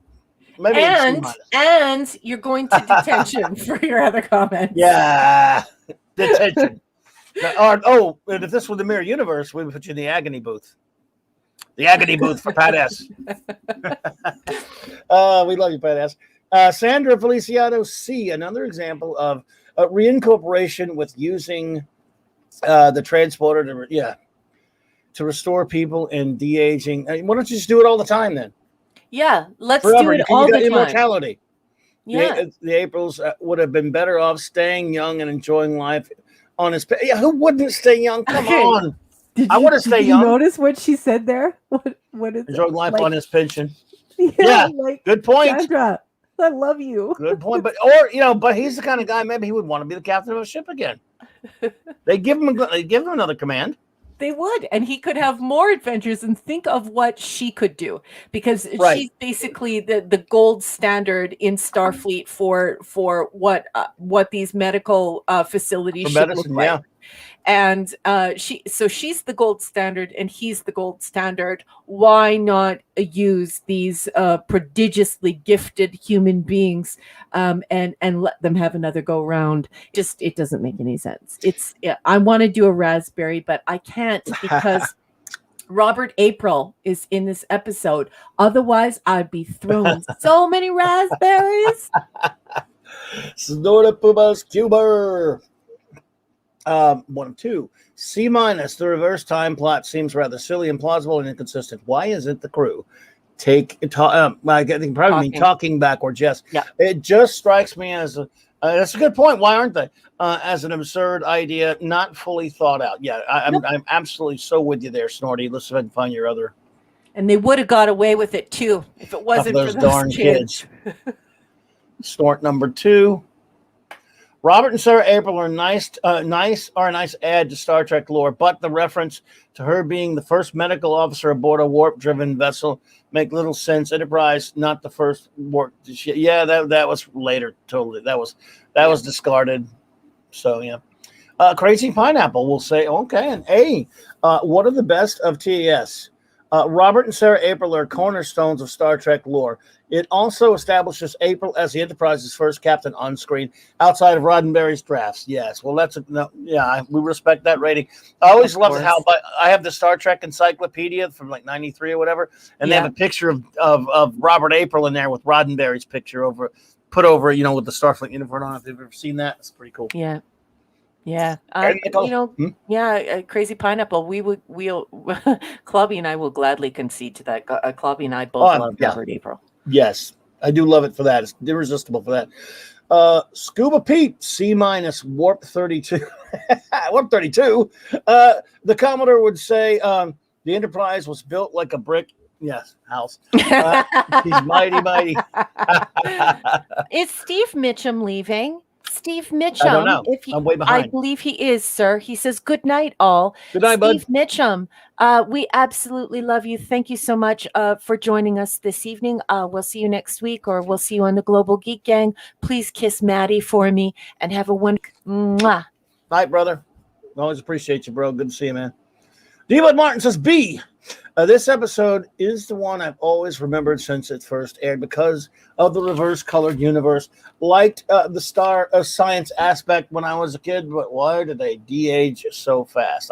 They didn't have a lot of time either, but yeah, that's right. Yeah. Imagine what it would be like. Imagine American Werewolf in London in reverse. Imagine what would happen to their skeletal structures and their tissues, and don't your ears and your nose continue to grow? I believe Sandra Feliciano has a master's in nursing. She is a scholar, so I would like her to chime in on that on the chat, just for my curiosity's sake. But it would be psychotically excruciating. Yeah, and the noses and ears, I think, right, Sandra? I'm not sure. I'm not that kind of a doctor. They did it. By the way, they did the backwards whole thing on the way better on Red Dwarf on the brilliant episode called Backwards. By the way. The backwards universe thing, but that was, of course, comedy science fiction, but it was hilarious. Mm-hmm. The great edit KD. This was some sort of not PWE. Her flower lasts a day, so why did it take so long to revert? So many. So true, Eric. With this one, did it bother anyone else notice that cat, the Capellan Power cat, in the next episode has a flower from Capella, whatever? And of course, Capella, wasn't it Capellan, whatever it was, from Friday's Child? Are all these from the same planet? I don't know. Yeah. Oh, Sandra says, yeah, your ears and your nose continue to grow while you're alive. Well, that explains my ears. I guess. I've never measured them. I'm just kidding. The hair, though, that's terrible. Just imagine what would happen to you. If I could put a visual in your mind, it would literally be the reverse of American Werewolf in London. It would be gruesome and excruciatingly painful. They should not have done this. No, it's probably not a good idea. Michael Beacom, C minus. Someone watched Yellow Submarine and decided to fly the Enterprise through the Sea of Time. Should have some blue meanies aboard. Well, there you go. If the April's rejuvenated, they'd be alive in TOS. Yeah, they would. I just don't buy into. Look, just don't put your characters in the position to have to do something stupid like not accept being 30 years younger. Yeah. You call me old-fashioned. Doug 35, you've made a comment where you said you mean they don't keep growing after I'm alive. Sandra Feliciano, I believe that she has answered me very specifically in a medical way, Doug 35, because there are things on your body that continue to grow even after you're no longer alive. I believe it's your fingernails and your hair. But yeah, I would have to check with Sandra for that. But no, I asked her a very specific medical question, so she gave me a very specific medical answer, or not medical, but like, anatomical, but because of her education. Anyway, so that's why she was being so specific and wording it in that way. And thank you so much for your expertise, Sandra. I really appreciate it. Indeed. Raymond Feliciano C. I loved seeing the plank owner of the Enterprise, Robert April. Why didn't they use of the kid on Yesteryear for Spock's voice? I don't know.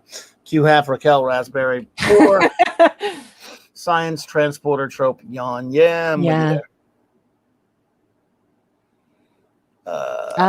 That's it. That's it. There we go. Sandra, they don't grow after death. What happens is the tissues contract and it looks like nails and hair keep growing. Yeah, I love Bram Stoker's Dracula, Sandra. Anyways, thank you so much.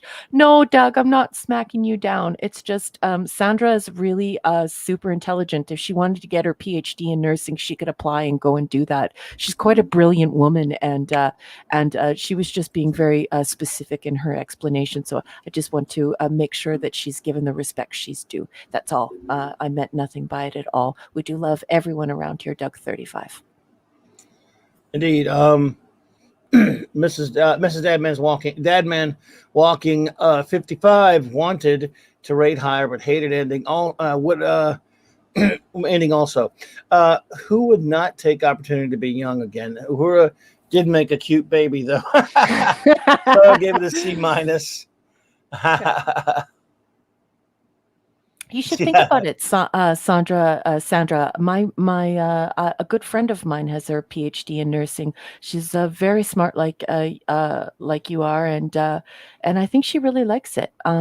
You know why I'm saying that is because usually when people complete their PhD in nursing, they make marvelous teachers, and I find you to be someone who is very articulate and a good teacher. Well, so that's where that comes from. Now RN is saying he has the book and it was Diane Carey. Oh, really? But Thought said Dwayne before that. So now I'm confused. What was the name of the book again? Which book was it? I forget.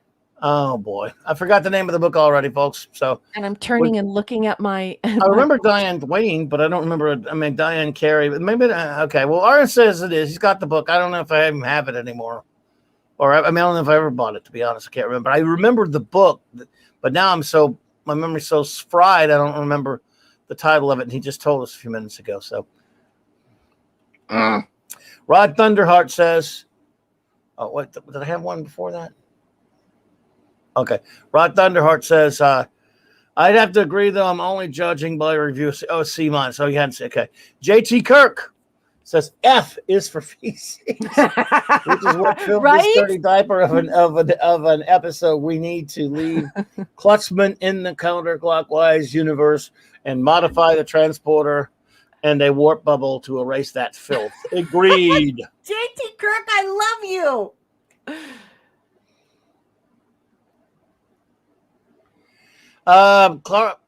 Cardinal Son, you're not chopped liver. What does that mean? Is that another way of saying I missed your review? Because I thought I don't know. Did I miss you? Or you could just say that because I don't know now. But I've never actually met you in person. But you don't look like chopped liver because I've seen you on camera. Plus, we don't like liver, and we like you. Well, yeah, I don't like liver. I shouldn't speak for Clubby. I don't like liver's never going in my mouth. You know me. You know me. I won't eat liver. But Cardinal, did you Did we miss something, honey? Now you're making me backtrack, bud. And then I'll see. But I would say, and by the way, I'm very, very behind on the chat, so I'm not seeing the new ones yet because I'm reading reviews. So yeah. Cardinal, if that means you had a review, tell me how to find it, or or put it back on there or something. Yeah, a ranking. Dadman Walking 55 D+ may have been higher if I had the connection with Trek lore on the second on the two characters. Very disappointing episode for the final episode of the series. I would agree. Yeah. Okay. Yeah, Yeah, it's a huge letdown, isn't it? You wanted to really punch high and end on a high note, but Indeed. Canadian Spider-Man C+ because I am feeling loopy and generous from sleep deprivation. This show could have been better if it had been longer with more time to expand on the ideas. They were underdeveloped and messy, but I think they were also needed a lot of rewriting being done on that one too, and a lot of rethinking there. The Great Monarchy with a C says C, 2 out of 5 cuckoo clocks. They try, but plot holes don't make sense. Transporter cure is too easy again. How are you born old? Don't want to picture that one. Yeah, I don't. Yeah, I've seen that in a few Button thing. Yeah, it's weird. They did it on an episode of Buck Rogers also. All right. Gross. Imagine giving birth to like an 80-year-old man. I do not even understand it. Martin, where are you putting that in your womb? Anyway, that's another question for Sandra. Where would you put an 80-year-old man in a womb? No, I'm kidding, Sandra. I love you. Oh boy. She said that I didn't. No way around the Aprils not stay young while saying the negative universe gave them the second life. At least we got to meet Robert April. Sarah had been given Sarah should have been given a rank. She was chief medical officer, I guess, wasn't she not? Yep. Yeah, I think so. But yes, I didn't give her a rank. But let's see where we're at now.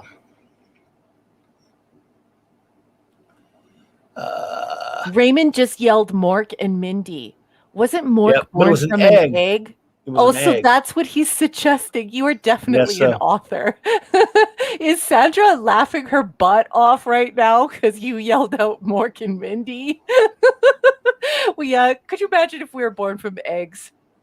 Bem was born from an egg. Bem was, yeah, I guess so. I introduced to Jill. Yeah, that Red Dwarf episode was great. I love Red Dwarf. What a great show. Let's see here. Yeah, Eric, where would the baby be able to do that? Like, that's even further. Like, once you start fleshing out the absurdity, like you even catch yourself even overlooking even more absurdity, right? Like, it's just hard to wrap your head around. Great comment, Eric K. Indeed. Well, I guess I can't find any more reviews. If I missed anyone, please let us know. But, let's see. I think we got, let's see, Crazy Pineapple. The counterclock incident is not about the confusing and hokey physics or the de-aging process. It's about the Aprils and still having purpose in life when you grow older. Well, that's fair enough. And again, I think we all agree that we like the Aprils stuff in that episode. Yeah. I think, yeah. So I'm actually totally with you there, Crazy Pineapple. That's what it makes it harder to pounce on this episode because of that. It's so cool. So to see them in there. I think it's nice. That's a nice message for children. So that would make it a really nice episode. Wonderful for a children's cartoon. But it's kind of sad because, of course, Gene and DC Fontana wanted Gene Roddenberry and DC Fontana wanted this to be adult content for adults. So yeah, it's a little disappointing, but that's the nature of this series. Sometimes it's Scooby-Doo and you're in a mystery machine and they're teaching children really good lessons about life and about humanity and history and art and compassion, and then other times it's speaking to adults. So I got you, Cardinal Sin. Cool. All right, well, very quickly then, everyone, throw up your total. Let's just all rate really quickly. What? Cardinal. I appreciate you, Cardinal. I see what you're saying. Let's all quickly rate the series as a whole. What did you think as a whole? What did you think of Star Trek, the animated series? What's your overall number one? What's yours? I'll give mine, then we'll ask the. And can you do me a favor too? Like, before you start throwing that up, can everybody just take a minute to consider how you feel about this book as well, knowing everything that you know? give me a rating of the book as well. Okay. So a If they give have your, it, yeah. Or just your thoughts, like rate the book on your thoughts of the mission briefings that I read, the mistakes we talked about, but the coverage, the fascinating, as well Yeah. as the bloopers. Please go ahead and give us the rating of the book as well. Sure. I'm What do I'm you just rate gonna it? I'm just gonna rate the entire Star Trek series, the whole thing. I'm gonna rate it a B. I'm gonna rate season 2 a C plus, and I'm going to rate the book a C minus. I believe that the written content and editing is slipshod. It's absolutely terrible, really, really bad. The eggcorns, the copy editing errors, just and the Yeah. writing is terrible. But I would like to give it an A for visual content. If you have not seen the inside of this book, it is really worth buying just for the visuals, to see the letters, to and by letters, I mean the epistolary exchanges. These are actual letters, and to see the scripts and to see the beautiful drawings, and it's a visual book, and it's quite good at that. So B for the whole thing, C plus for series 2, and C minus for the book. I don't know any more cracks about the book. No, yes, I would give it a B also, because just for the earnest effort to try to bring something at that time really special to Saturday morning. Oh, Dad been walking. Thanks for being here, my friend. We appreciate Good night, it. Dad Man. Let's see here. That's 70s. A B. Overall, though, that may be nostalgia talking. Well, you know, look, yeah, I hear you. But in my case, we just watched them, so not a lot of nostalgia. I think it was an earnest effort to bring something very special to Saturday morning. It had its faults. Obviously, there were the episodes that weren't. But so, yeah, let's go quick with these. 7/10 as dated. 7 out of 10 as a dated cartoon and as an experiment. By the way, the book I haven't got a chance to read it all yet, like Raquel has, but based on what she says, I do think it's really nice visually. By the way, It is. The visuals of the book are outstanding, you guys and gals. Indeed. And his experiment with Trek, still way better than the animated filth on the air today. The book needs a serious edit for grammar and spelling. Content was decent, C plus on the book. Okay. Mrs. Dadman walking. Are you extracting your revenge on the book? Remember when that happened? What an eggcorn that was.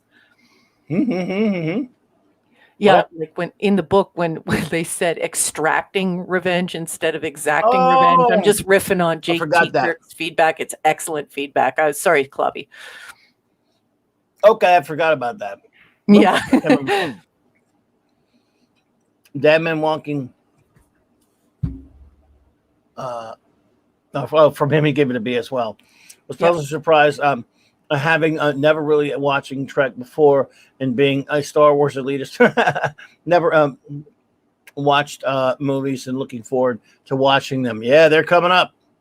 Movie time next week. We're going to talk about that in a second.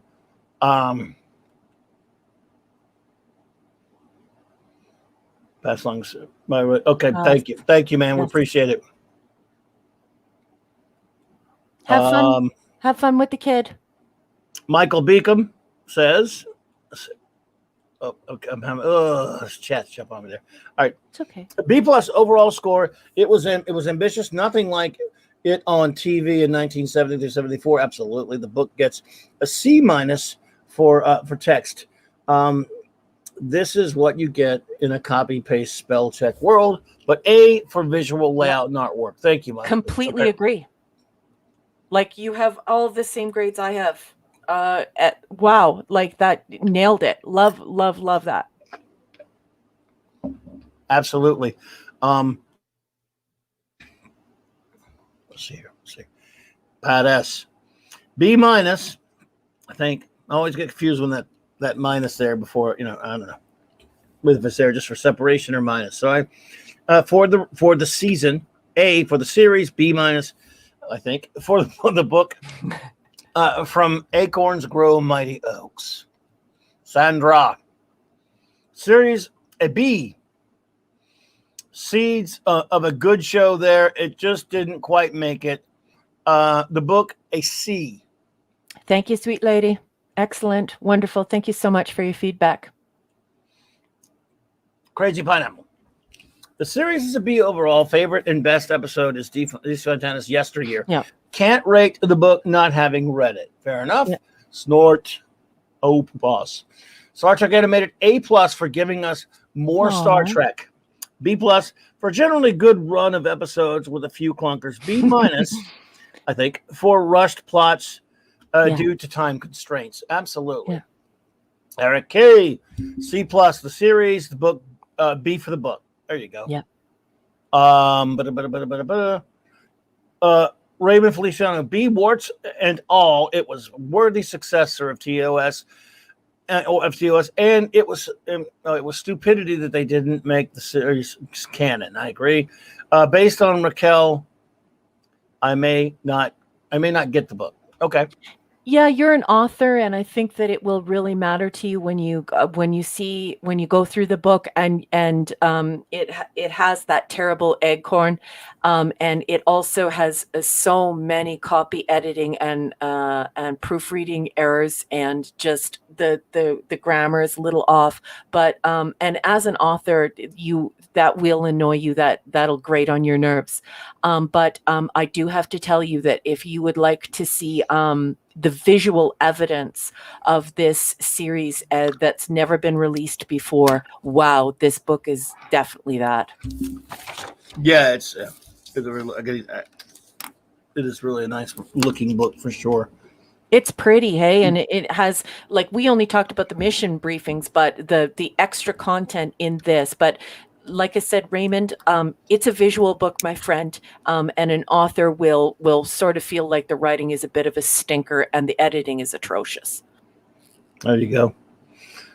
D. Bud Martin, TAS A-, short run time and a few clunkers hurt it, but it is still the original cast, and it won an Emmy. Yeah, season 2B. Yeah, it did. Short season and some clunkers dropped this down. Book need to see from myself to grade. Fair enough. Yeah. Scuba Pete, TS equals AB. Love you, Scuba Pete. Mrs. Dadman Walking, I give it a B. Generally enjoyable, even though it had some clunkers. Wished they could have given more time to some of the episodes. I think we all do. Do. But sort of poop with Scuba. Book overall B+ for the background information and graphics. Tortured grammar notwithstanding. Now there you go. Yeah. The Great Vodka D with a C. B. A. NCC 1701B. Very ambitious for a kid's show, and we got some great Trek themes, ideas, and sci-fi stories. Book A. For presentation and content. C- for not proofreading and using spell check. And everyone should know that Mark D with a C has an actual copy of this book. So, keep that in mind, that his rating is so closely aligned with mine. That basically seems to be the consensus on this book. Is the writing is terrible, but the information is excellent, and the visual presentation of the artifacts from this IP are outstanding. Indeedishness. Editor of Jill. A. I love that the animated series was clearly not just written for kids. They definitely had the fans in mind in some of the better episodes like Yesteryear. Well, that's very true, Jill. That is absolute. They definitely had way more than not. Way more than most of the time. It was really trying to really be something special, I think. Yep. Canadian Spider-Man. I give the series a B. Good attempt at keeping Star Trek alive, and it was on Saturday morning cartoons. It was on Saturday cartoons, so it has a place in my heart. Well, we love those. Saturday mornings were magical if you lived in the 70s, folks. I would have given it an A, but they couldn't afford Chekhov, except for to write one story. Canadian Spider-Man has an important question. He says, what does Raquel mean here by acorn? No, it's actually acorn. So EGGCORN. And that's a misheard word or a phrase, but it retains its original meaning. So in the book, you hear extracting revenge. Or you don't hear, you heard me say it, but you'll read it. And it's actually exacting revenge. So there are a lot of grammatical errors in this book. And one type of grammatical error is an acorn. And yeah, that's when you hear something and you think it means one thing, and so you say it, so it retains its meaning. Does that make sense? It's just a literary term. Yeah, there you go. I think we got all of our ratings for the show. So let's see here. Making sure. I think we got everyone. So, and again, I tell you what, you guys are just fantastic. We have now completed phase 2 of our ongoing mission. We've for 20 straight weeks we reviewed all of Star Trek the original series, and you guys just made it so much fun for us. We really appreciate you being here. And then of course now for the past 4 weeks we have finished reviewing Star Trek the animated series. Starting next week we will be reviewing 2 at a time, I think. That's right. Then we've decided it's 2 at a time. The Star Trek Original Crew films. Yeah. So next week we will review. Now we'll have sort of a double header on one of them, because next week we'll review the theatrical cut of Star Trek: The Motion Picture and the director's cut, and then of course a film I keep forgetting the name of, Star Trek II, a bath for Khan or something. What is it? Kublai Khan? Something to do with Kublai Khan and Fran and Ollie? Yeah. No, it's Kublai Khan, actually. Kublai Khan. Kublai Khan. Xanadu! No, I'm kidding. So we will be starting with the movies next week, folks. And it'll take us, we'll do that in 3 short weeks. And then we'll move on to TNG, then DS9, Voy, and Int, and that will, of course, 66 through 05. Only real Trek here, of course, at Clobbering Times. So let's see here. We are gonna that only other show note I'll have before we say our goodbyes will be Monday night.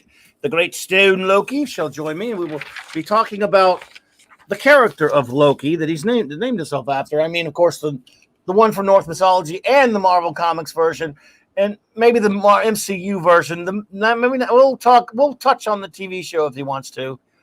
Yeah, but basically, just the character is kind of out there right now in the geek ether, I suppose. So he should be talked about a little bit. And my good buddy Stone Loki is a fan as well. So, and he is a great pal of the show. And Tuesday night, the Tuesday night comic book roundtable will be here on my channel. So Monday night Mark C Comics Talk will be 8 p.m. Central, but it'll be 7 p.m. Central for Tuesday night comic roundtable. So there's some show notes for you there. A lot of fun stuff coming up in the future here on Clobbering Times, and again next week the movies. So let me read out some goodbyes to all of our wonderful friends, because we like to get their names out there, and Raquel, we like to acknowledge them. But before I do that, everyone, let's see. Okay, what did I do? I had a bit of a tech issue here. Sorry, when I clicked on a wrong thingy. Before I do that, there you are. I want everyone to know that my wonderful first officer, Raquel, she talks a lot about writing, and she knows what she's talking about because she is an author. And she has written much in the way of science fiction short stories. Is that not correct?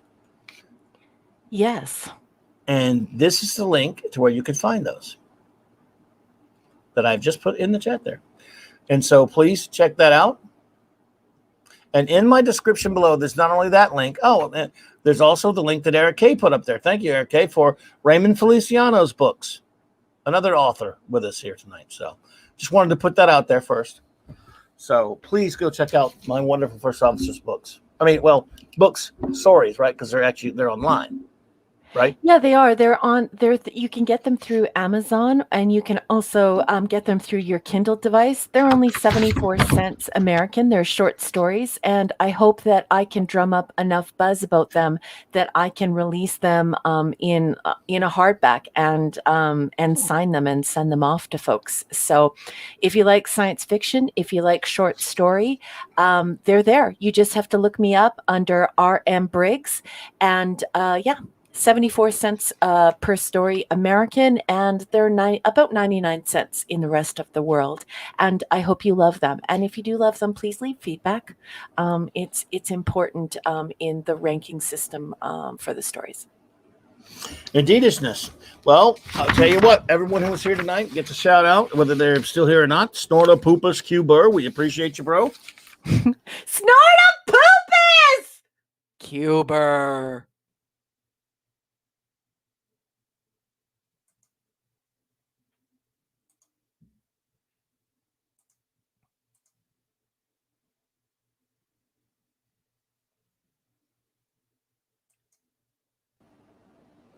Hey, I don't know what you're there. You there? Number one. You hear me? Is anyone hearing me? How come you not hearing me? Number one.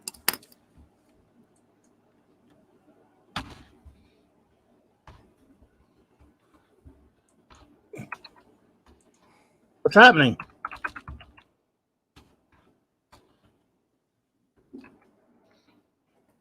You're hearing me, but number one's not hearing me.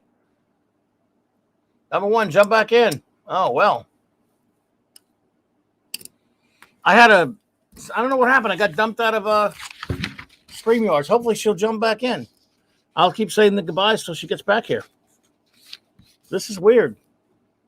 Thank you. Thanks for the sound check, everyone. I hope number one will jump back in. I'm not sure what happened. All right. Well, Snorta Poopus Q Burr, we appreciate you. The great Lord Thought who had to run. Oh, there she is. Let's see. Hey, what happened?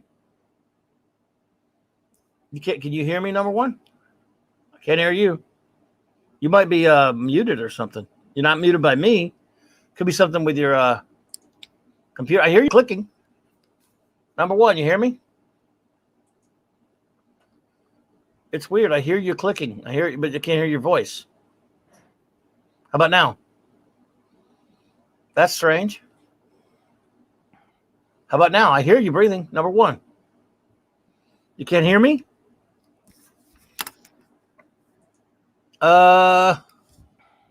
Raquel. You hear? It's weird. I'm talking.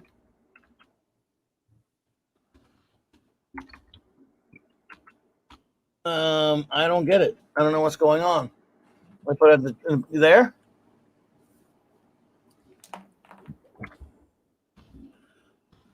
Can't hear me? I don't understand this.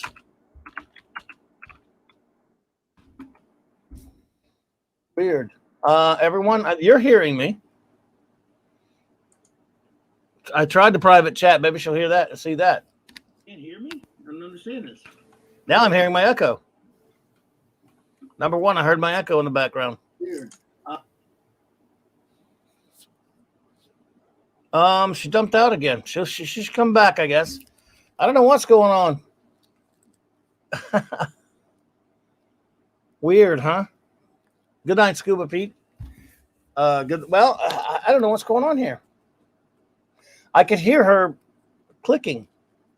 Is this StreamYards being a jagoff?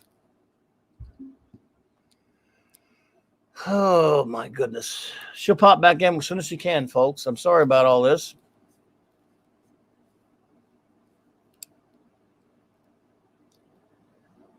We'll see what happens. I'll wait for her. I would never go anywhere without her. Yeah, I mean, yes, yeah, we got the show done. Yeah, I mean, that's the important thing, Mark. But I don't get this at all. There she is. Let's see if it works this time. How about now? Hello? Hey, what happened? I got kicked, and then not only did I get kicked, but when I came in, there was absolutely no audio, like none. you know, it was weird is I could hear clicks. I could hear you like clicking. And then for a second, I heard my own voice booming from out of there. So that's got to be some kind of StreamYard screw up or something. Yeah, that's definitely what happened, and it really freaked me out because when you said that, I was logged out of StreamYards and I had actually gone into the chat as a viewer because I thought I was going to have to say goodbye to everyone like that. So it was impossible that you could have heard anything through my mic because I wasn't even in StreamYards. So what the hell is going on with StreamYards? It kicked me, but didn't fully kick me. Like, it's strange. Yeah. Anyways, I'm just glad you're back, and I was not going to leave without you. That's for sure. Oh, that's so weird. I'm a little freaked out now. Oh my goodness. Anyway, let's keep going. Sorry about that, everyone. No, sorry, everyone. Thank you for all still hanging with us there, though. I appreciate you. I know we've been here a long time. Yeah. Love you all. You're fantastic. Sort of poopers. Take it easy, buddy. Appreciate you. Did he hear my goodbye or did it cut off? I don't know because I must have knocked I thought I'd knocked myself out. I don't know how I could have. My hand wasn't near anything, but I don't know. But we did it all over again anyway. Now Thoth had to leave, but the great Lord Thoth, shout out to him. Whether to hear or not to get the shout out. D Bud Martin, brother, appreciate you. Good night, fine sir. The wonderful Sandra and Raymond Feliciano. Love you guys. Thank you so much for all of your wonderful comments and for your company tonight. Indeed, indeed, indeed. Let's see. Janet from Another Planet was here earlier. Janet, appreciate you. When you hesitated there, I thought I lost you again. Oh, no, sorry. Freaked out. Hey, Janet, it was so good of you to come. Thank you so much. We'll see you next week. I got distracted by the chat because it's going wonky on me. I can't see everything going on. But of course, Arwen Avalon, who had to leave, but anyway, lovely Arwen. That was so lovely to have her here. Yes, it was. The great Eric K. Eric! Always appreciate you, brother. The Bronze Surfer. Your new name. Canadian Spider-Man who does whatever a Canadian spider can, brother. We appreciate you, bud. Love you. Thank you for coming tonight.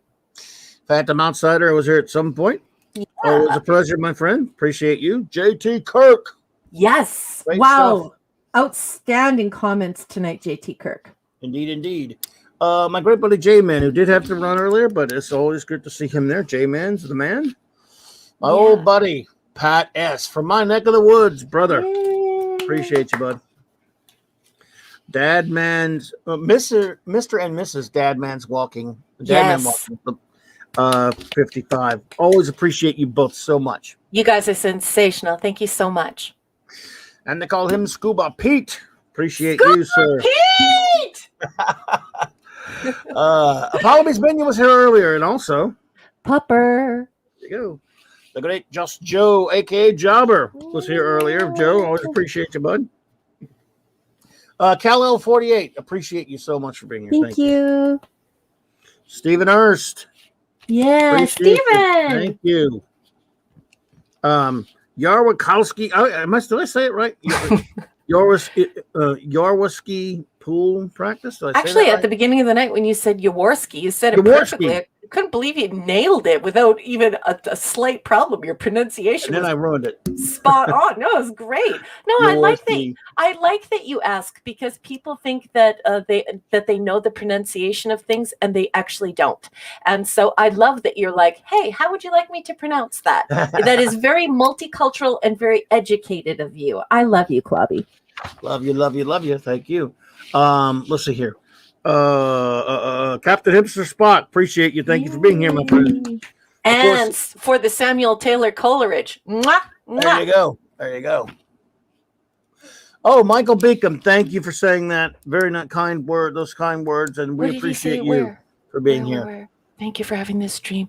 I've been enjoying them to the maximum when I can tune in. Michael, we just love your company. Thank you so much for your wonderful feedback and just your participation here is just spot on. It's just excellent. Thank you so much.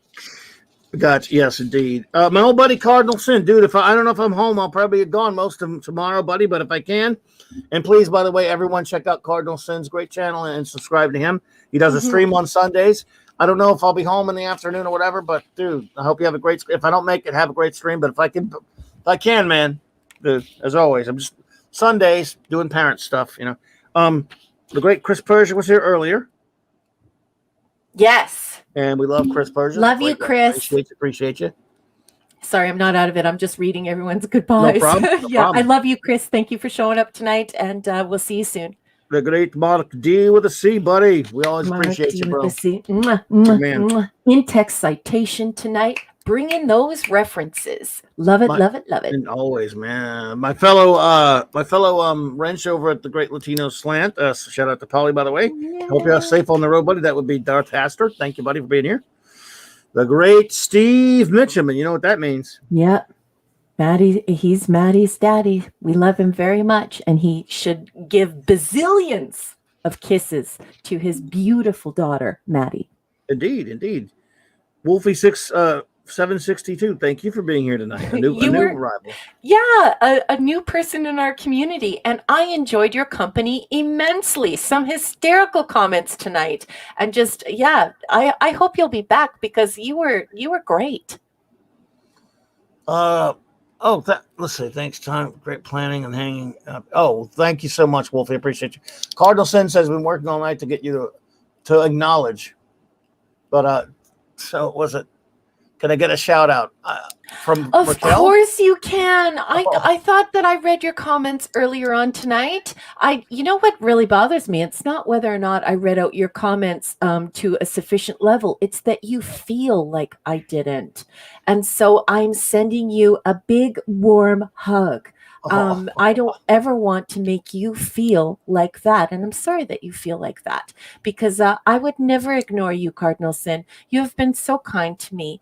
And I think that you are a very kind man. And thank you so much for coming here and supporting this channel and supporting this show and just being just supporting us and being so kind to Clobby and I. You're terrific. And mwah, mwah, and a huge hug. Yeah, buddy. Cardinal Sam, we appreciate you, brother. J.R. Bailey. Yeah. Thank you. Was here earlier. Phoenix Argus. Always a pleasure. Thank you. I love Phoenix Argus. Indeed. Doug 35, we appreciate you for being here tonight. Thank you so much. As always, a pleasure. Yeah. Thank you.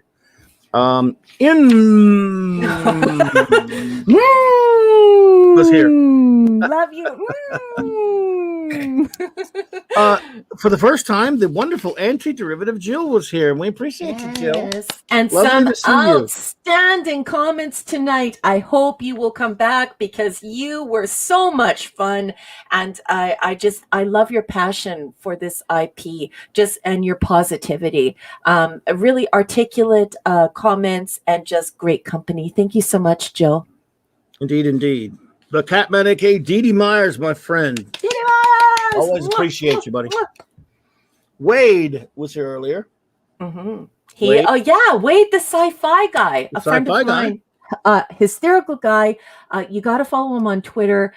He talks about beer and food and just cool. going out to the pub. He talks about gardening. He talks about science fiction. He likes to comment on movies as he's watching them. He's a friend of mine, a Twitter friend of mine, and is a riot. So Wade, thank you for coming. Wade, thank you for being here. We appreciate it. It's an honor. Darren M., we appreciate you for being here tonight. I think Darren had to run earlier, but if not, Darren M., thank you. Yeah.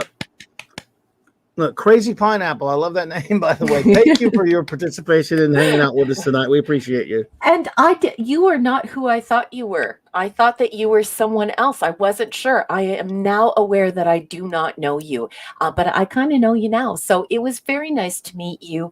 And thank you so much for participating in the chat, for just being smart and kind and just, really appreciate it. So I hope we'll see you again. Indeed. Thank you for being here. Disaster area buddy. Always good to see you, my friend.